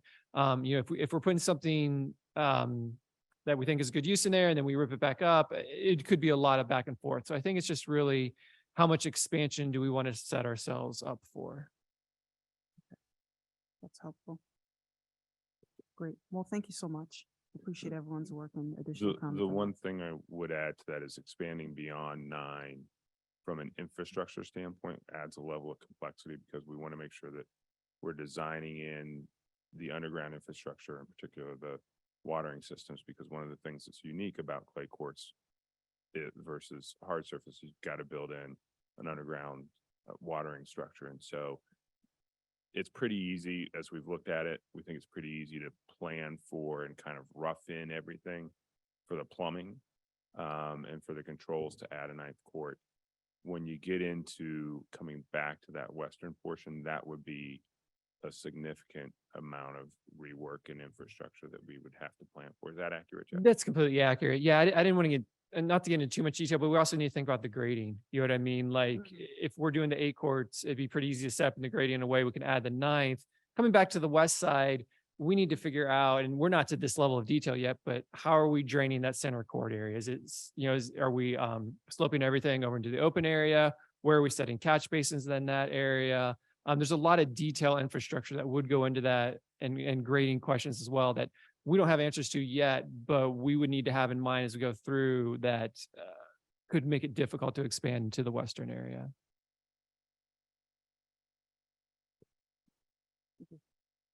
Mr. Lewis. Thank you, Vice President Close, and thank you to everyone on the staff and at Ballard King and the members of the Northam Park tennis community who have been with us not only this evening, but over the past several years, months and years. Affordable public access to preeminent athletic facilities is a unique and important part of the character and history of our community, and absolutely must be preserved.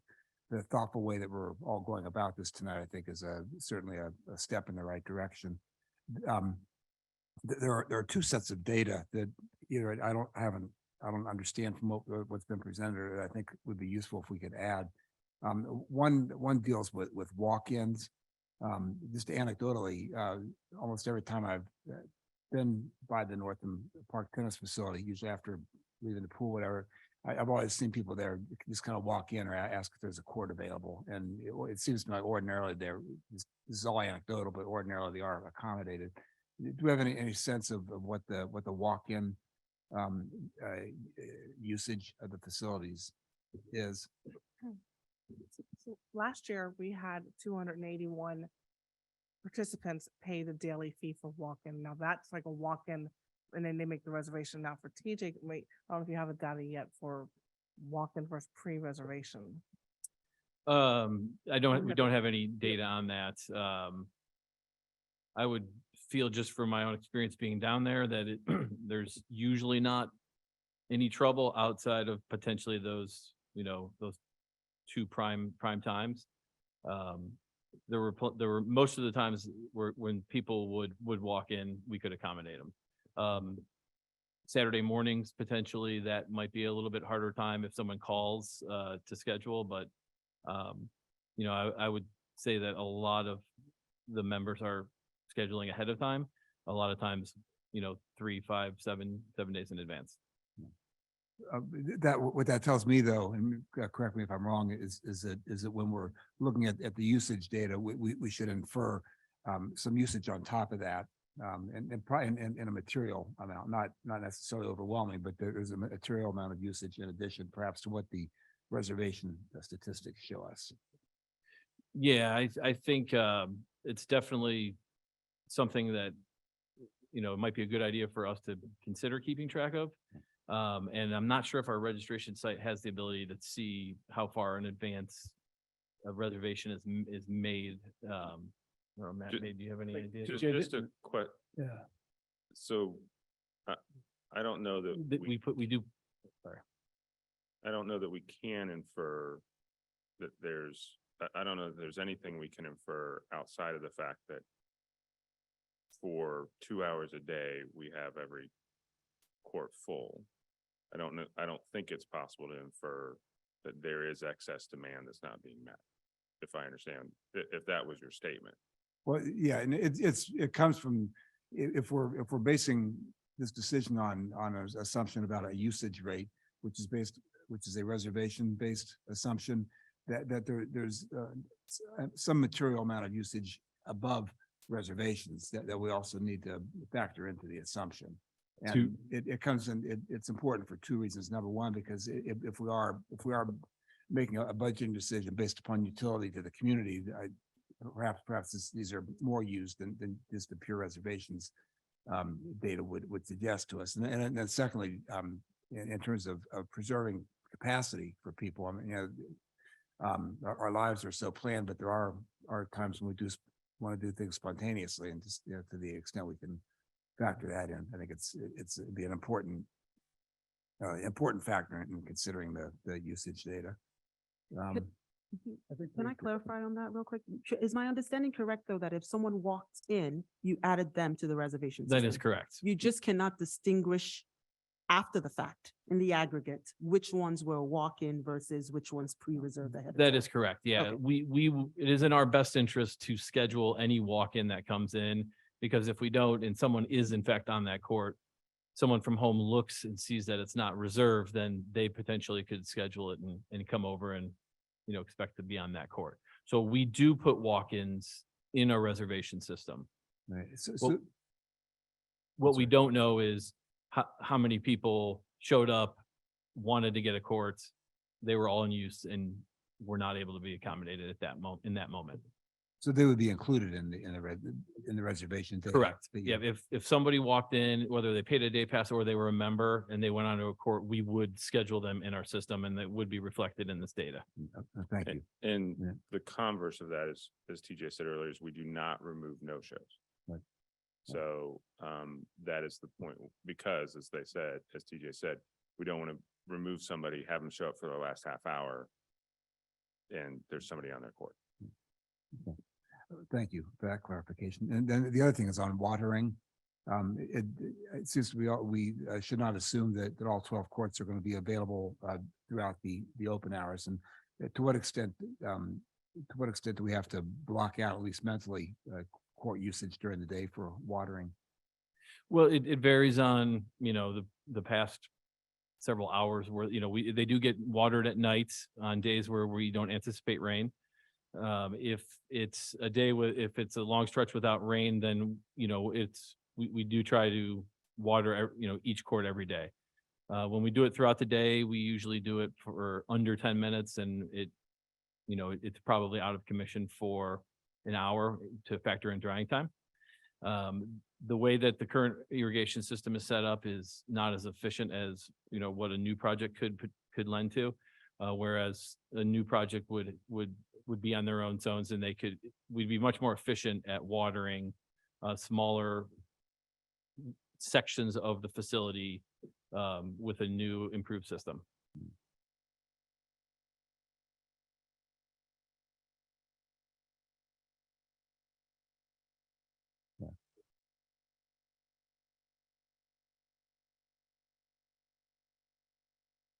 You can see on this, it would be tight for a couple of the courts, but each one of the courts has some time that could accommodate watering, even on this that is worst case scenario day. And you know, again, if we look at adding that extra hour and a half at the end of the day, that does free up more time that we would be able to get some watering in as we look at the day. And also to the credit of the Northam tennis community is they're very accommodating. If we needed to potentially shuffle someone down a court to be able to irrigate, an area that needed it. In most cases, the members of the facility are willing to do that. TJ touched on it a little bit, but the intent would be with the new irrigation system. Essentially, each half a court would have its own zone. So whereas now there's overlap, we have to do certain courts together, we'd be able to do each half of a court at a time. So even if it's just the north half or the south half of the courts that needed watered, we should have that control with the new irrigation system. And is the need for watering affected by usage of the courts? If these are getting heavier usage, are we going to have to water more frequently? The need for water is largely based on, the temperature, how hot it gets, throughout those months of June and July. You need to water a lot more than you do when you're not, when you're getting rain frequently. Play does affect it. And it's kind of a combination of everything. So our current system, as we've said, needs updated. We think that an updated system will largely help what the quality of play is like and help us keep up with the demand. Thank you.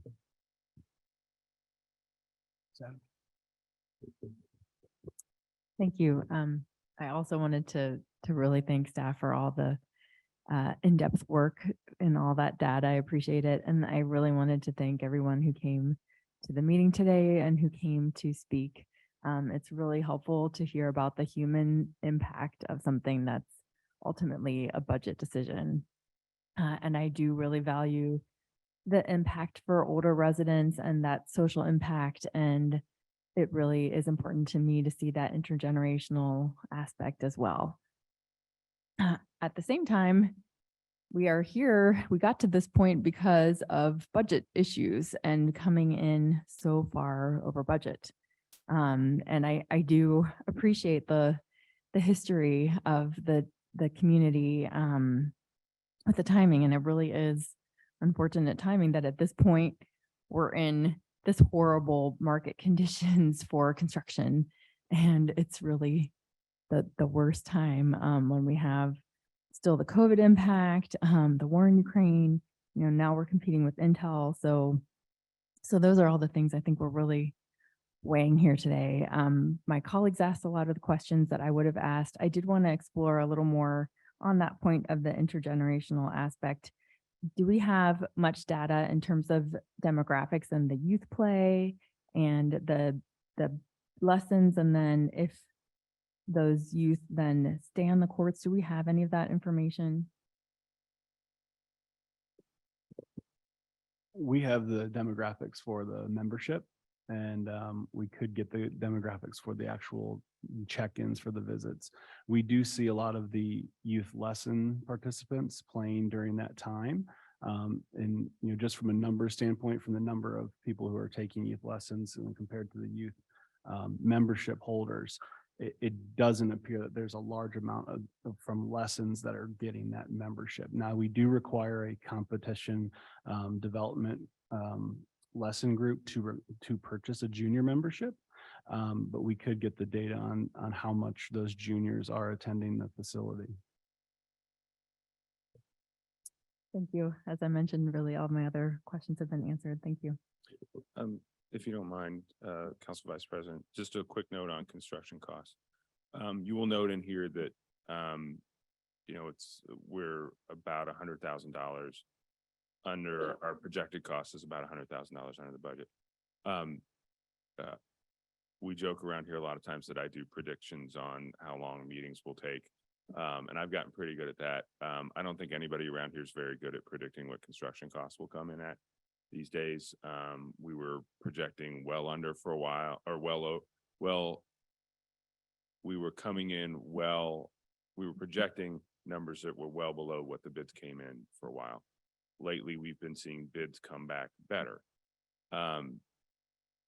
That's kind of why really where we are in the process is talking about what our bidding plan is. Ultimately, that's what this boils down to right now, is this is our plan in terms of what we're planning on. This is our plan for what we will take out to bid. All of this is just preparation for that. We think we've got a decent handle on this. I think the couple things that will impact the market. And then I do think this issue of when can we get the work done that hopefully gives us some ability to have a 2024 season. We really want to have a 2024 season. But when you've got a project that has all these moving parts, where, you know, the work on the building and the fact that the controls for what's happening on the courts is going to be in the building, and when does that get sequenced and all that sort of stuff, that's part of what we're going to be working through for the next few months.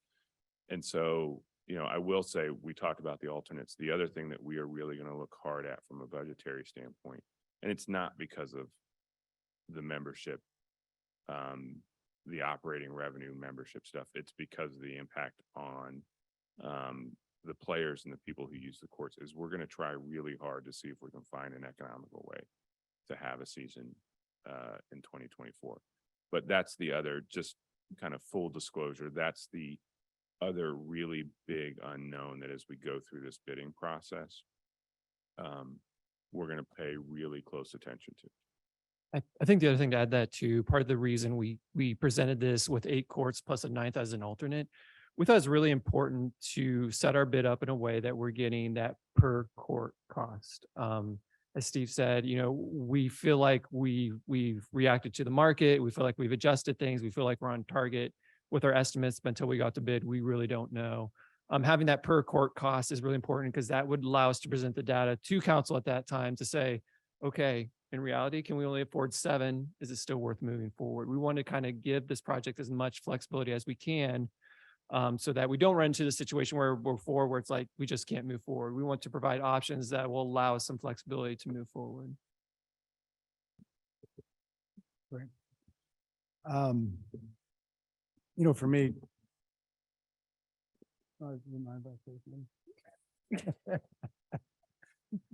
as Councilmember Lynn said, you know, this all started as a budgetary exercise. And, you know, I kind of think where it was, you know, having been on council the prior maybe 5 years at the time that this came up, 6 years now, was Northam has always been in our budget plans and trying to figure out how to do it. And I think until we got to the point of the last budget and saw the price tag on this facility, it was kind of an awakening of, we're no longer just maintaining these 12 courts, this facility. They've gotten to the point where we need to redo it all and really invest the money into Northam tennis. So I think, you know, taking a step back, looking at all this information that was given to us today, it was really to take a look at, okay, if we start over, forget about 12 courts or any number of courts, and we're going to build a preeminent tennis facility in Upper Arlington, in Northam Park, what would it be? And I think what we've learned from this exercise, and again, there's details to be worked out, is yes, clay courts should stay here. It's a lot cheaper to build hard courts, but that's not what our residents want. You know, we're looking at the amenities. I mean, to me, we're kind of glazing over some of this, but integrating the tennis facility into Northam Park, whereas I think right now, you know, with the access on the north side feels a little bit separate. And we've talked about intergenerational and how we're bringing all ages together, but we're bringing all sports together, everything together. If we have access on the south side of the tennis courts into kind of bringing the pool area into it, bringing the baseball diamonds, all those fields, this feels like so much more part of the community where I think we can see that growth and really integrate this great community that you guys talked about tonight, but sharing that with the rest of the Northam community for all those other kids and all those other parents that are out there. So I think that's important. When we start to look at the usage, I have questions too. I think the exercise has been great. I think there's been a lot of valid points on peak usage.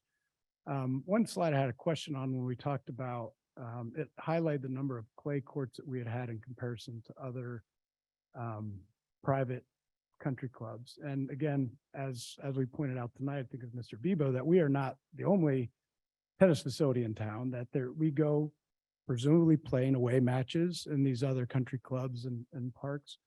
What do we do when we go to one of these other facilities that only has a limited number of clay courts?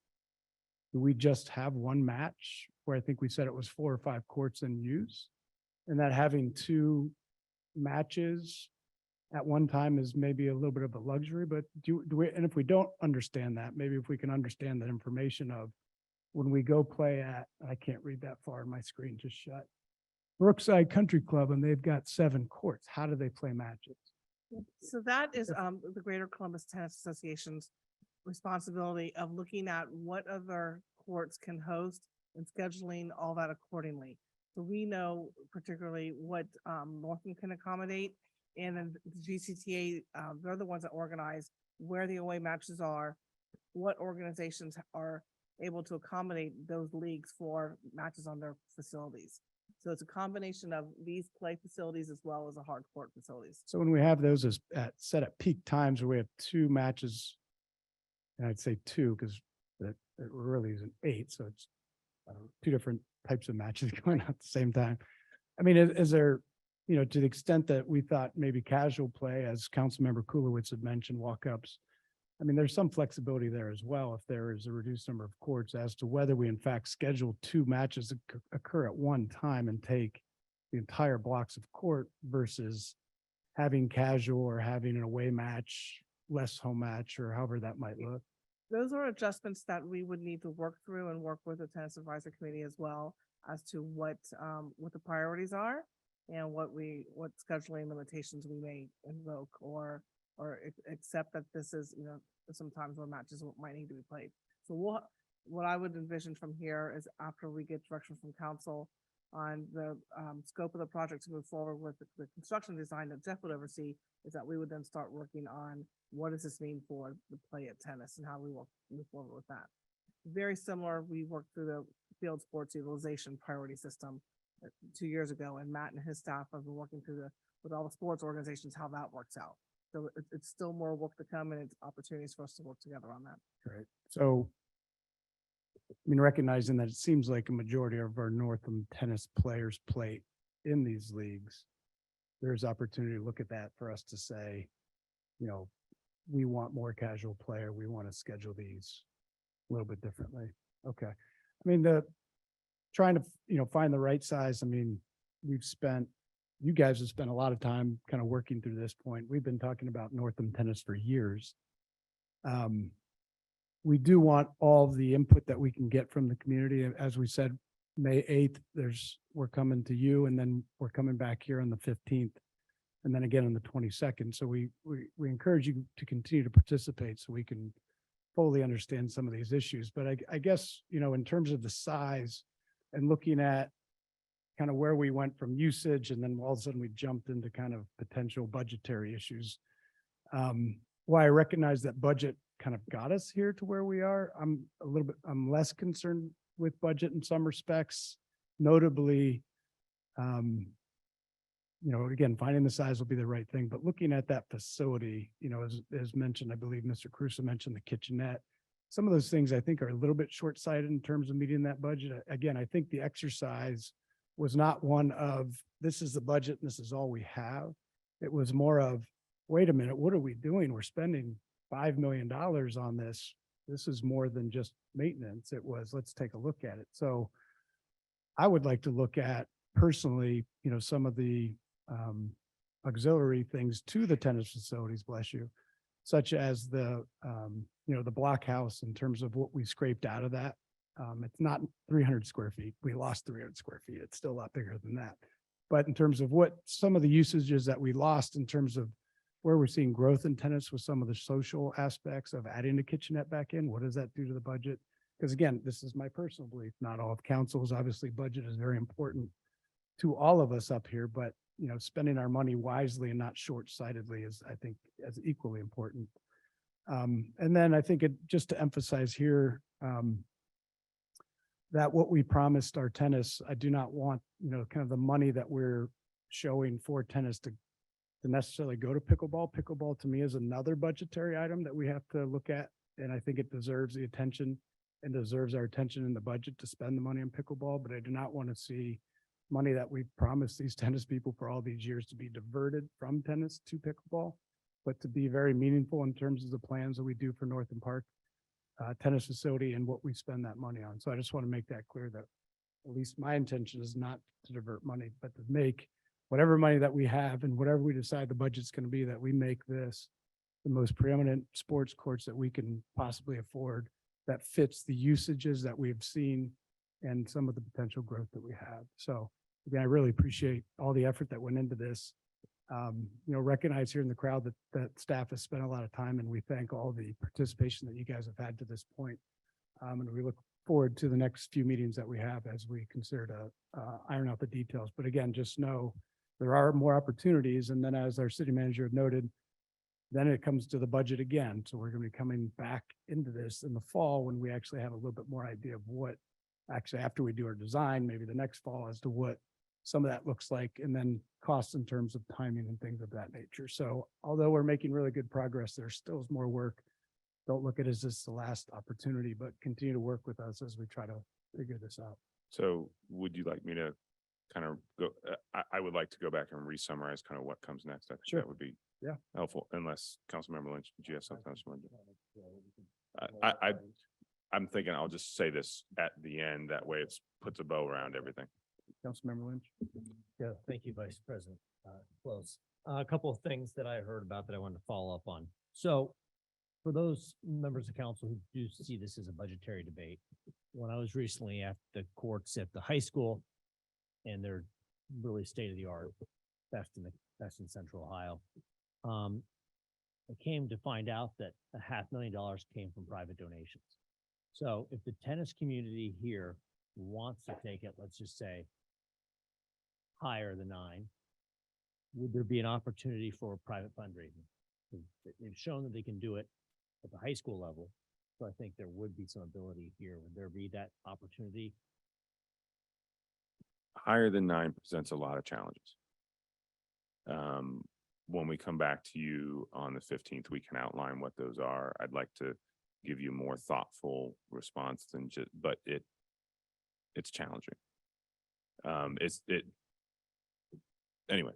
What about the other amenities in the budget? I mean, like So that's the what we got. blockhouse, the shading, some of those things. That's what the ad alternates can be looked at as well as things that, you've got the shade. One of the things that we'll go back and look at is what we took out of the Northam Park Service Building. It's not a blockhouse, council member. It's the North. It's Currently a the blockhouse. Yeah. Yeah, it's getting there. We do have siding. It's not just cinder block. And so I would like to come back to you on the 15th, and we can talk before then and really think through what that is. But as Jeff said, there's grading issues, there's infrastructure issues. And then it does come down to, are you leaving enough space to be able to do something else with it if we're going to have additional space? When we talk about having enough space, when we look at the current configuration, this would probably be for Jeff. When you look at those, right now, if we only had 8, there's a gap between the pool and the start of tennis. But historically, those first 3 courts have been the best courts as part of the tennis complex. And it seems to me that right now, the block building, as Mr. Close wants to call it, kind of doesn't really, not really well configured to the whole tennis facility. It seems like if you had 3 courts there on those first 3 courts, and then you stretched it another maybe 6 or 7, then that seems like, why wouldn't we open up the far end as opposed to the end closest to the pool? We kind of looked at both options. One thought as we looked at kind of where to put that gap is we thought it made sense to kind of provide that buffer between the pool. If we're going to end up with a gap, rather than having it all be on the east side, that there actually was some advantages to separating tennis from the pool a little bit. One, it kind of separates those 2 uses. 2, one of the pieces of input we've continued to hear back from the community is that they don't love how narrow it is between the pool and tennis for when all the kids are coming and going from Tremont Elementary. They feel like it's a very kind of makes for a difficult transition from Northam Park getting over to Tremont Elementary School, because right now everyone's funneled into that kind of narrow space between tennis and the pool. So as we looked at the opportunities, okay, if we do have to reduce a number, what's the best way to align it there? It made a lot of sense to kind of open up that area when we're hearing specific requests from community members that they'd like to see that area opened up. Another thing to kind of think about we're working around existing utilities out there as we kind of site everything. So one of the things we were doing to save costs that we didn't talk about a lot is we are assuming all the existing lighting is going to stay in place. When we did the original bid, we had looked to move 2 of those lights, and it turned out to be a very expensive item on the actual bids to relocate those lights. So, and to kind of be efficient with the budget, kind of stretch it as far as we could. We're like, all right, step 1, let's work around the existing infrastructure. Let's keep the lights where they are today. Another thing is everyone's very familiar when we put the stormwater in last year, we did need to cut across courts 1 through 3 to put in the new connection that helped alleviate some of the standing water around the courts. So we can't like slide the building over and put up on top of the storm infrastructure that we just put in there. So it kind of on paper, when you're out there looking, it looks like, well, it's a wide open space. Can't we put things wherever we want? Well, no, there's kind of a lot going on that really limits where we can locate everything. Very, very, very helpful. We have that space right now, and we have obviously in the design some potential for pickleball courts. But when we look, and this is for Assistant City Manager Feel, we do have a pickleball complex that's planned in the budget for Fancyburg in 2027. Is that correct? So Fancyburg right now, we would begin with a master planning process. We don't have any definite plans for pickleballs in our park system right now. There's no dedicated location. There's been no kind of planning study done on finding the right location. So before we would do any work at Fancyburg, we would do similar to what we've done with Northam and establish a master plan for that area. So we kind of know, okay, what needs to be redone out there? We have the new property required. What's the best use for that property? What if pickleball was a good use for that park? Where's the best location for it? How do we handle the existing tennis courts? So we need to kind of come up with an overall plan for that whole eastern side of it before we could say, yeah, this is a great location for pickleball. We haven't gotten to that point yet. We really would need to do that planning study first before we could say, yeah, that is a great location for pickleball. Thanks for bearing with me on all these follow-up questions. One last thing is, how do you handle rainouts? Because I mean, spring and summer are famous for rainouts for these GCTA matches. How do you incorporate a rainout into a busy schedule? So rainouts for the GCTA matches typically happen, I believe, by the teams themselves contact our staff and we schedule them accordingly. We will kind of go over the 7-day, scheduling window that members have to face. So if need be, we can schedule those out well over a week ahead of time. We even sometimes break some of our rules in terms of, the 90-minute blocks and things like that so that we can accommodate the league play that happens. We try to strike a delicate balance between league play and having that casual play experience because we understand that a good portion of our members are league players, and then a good portion are also just coming to play with their friends and want that casual aspect. And then we also have the lessons to consider. So it really is a delicate balance that TJ and I try to meet with the members from the GCTA, the captains, and the members from the tennis advisory so that we really understand the uses and try to best serve all.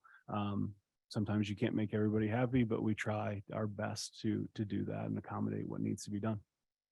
Vice President Close, that's my questions for this week. All right, keep going. Councilmember Burrs. This is more of just a general statement because we have had such a thoughtful dialogue, and I always find it helpful to put residents in the best position possible in terms of their own advocacy efforts toward me and how I hear them and how I am moved in terms of my voting and decision-making. And after hearing all of this, I just have to feel compelled to say that I'm having a pinch me moment that we're about to spend at least $4 million on possible 8 clay courts. Like that is from a baseline. I have a very hard time being convinced that we aren't doing something spectacular in doing that. That I grew up low income. My family struggled with housing stability. The 8 clay courts is amazing. That is amazing that we would be one of the only public facilities in our region that do that. That's heavy on my heart during this entire conversation. I would be hard pressed if I cast a vote for 8 courts that I would feel like I I wasn't doing something just so uniquely incredible in terms of government work. I would have the hardest time being convinced of that. And so I really do want to hear from people like that. I really do want to hear how I might be missing something, but I really, that's a lot of money for something that is very, very special, very special. And I think we all need to have perspective in what we're debating here. I'm open-minded and I want to hear it, but I just want to be as honest with people as I can. Just feels so special to me. It really does. Unless there's any other comments up here, again, there'll be a few opportunities this week. And again, we'll be here before council on May 15th and again on May 22nd. So to Oh, yeah, go ahead and. So what we're gonna be doing is we'll be meeting with the Tennis Advisory Committee as well as PRAB over the next couple of weeks. We'll be back before you all on the 15th with two things. One will be kind of a report out on what we've heard, any changes, if there's questions that you guys want. So Councilmember Lynch will be back with some details on what going to 10 would mean, what the challenges with that would be. We'll look at what are some of the things that could be added to the central building, or are there ways that we could accommodate some of those things to aid with the social purpose, not just of tennis, but everything at the park. We'll be back with those couple of things.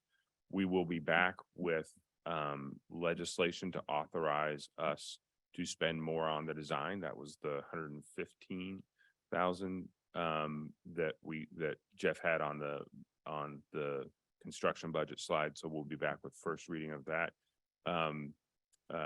To the general public, we're rescheduling the June 5th meeting to May 22nd. So Councilmember Close was not misspeaking. If you've closely been following the agendas, that's a change that we're probably going to officially announce tomorrow because some scheduling challenges. So that will be second reading of that additional design work. And then as we had on the slides, we're really looking towards the end of the year to be back with the results of that design plus then the bidding towards the end of the year.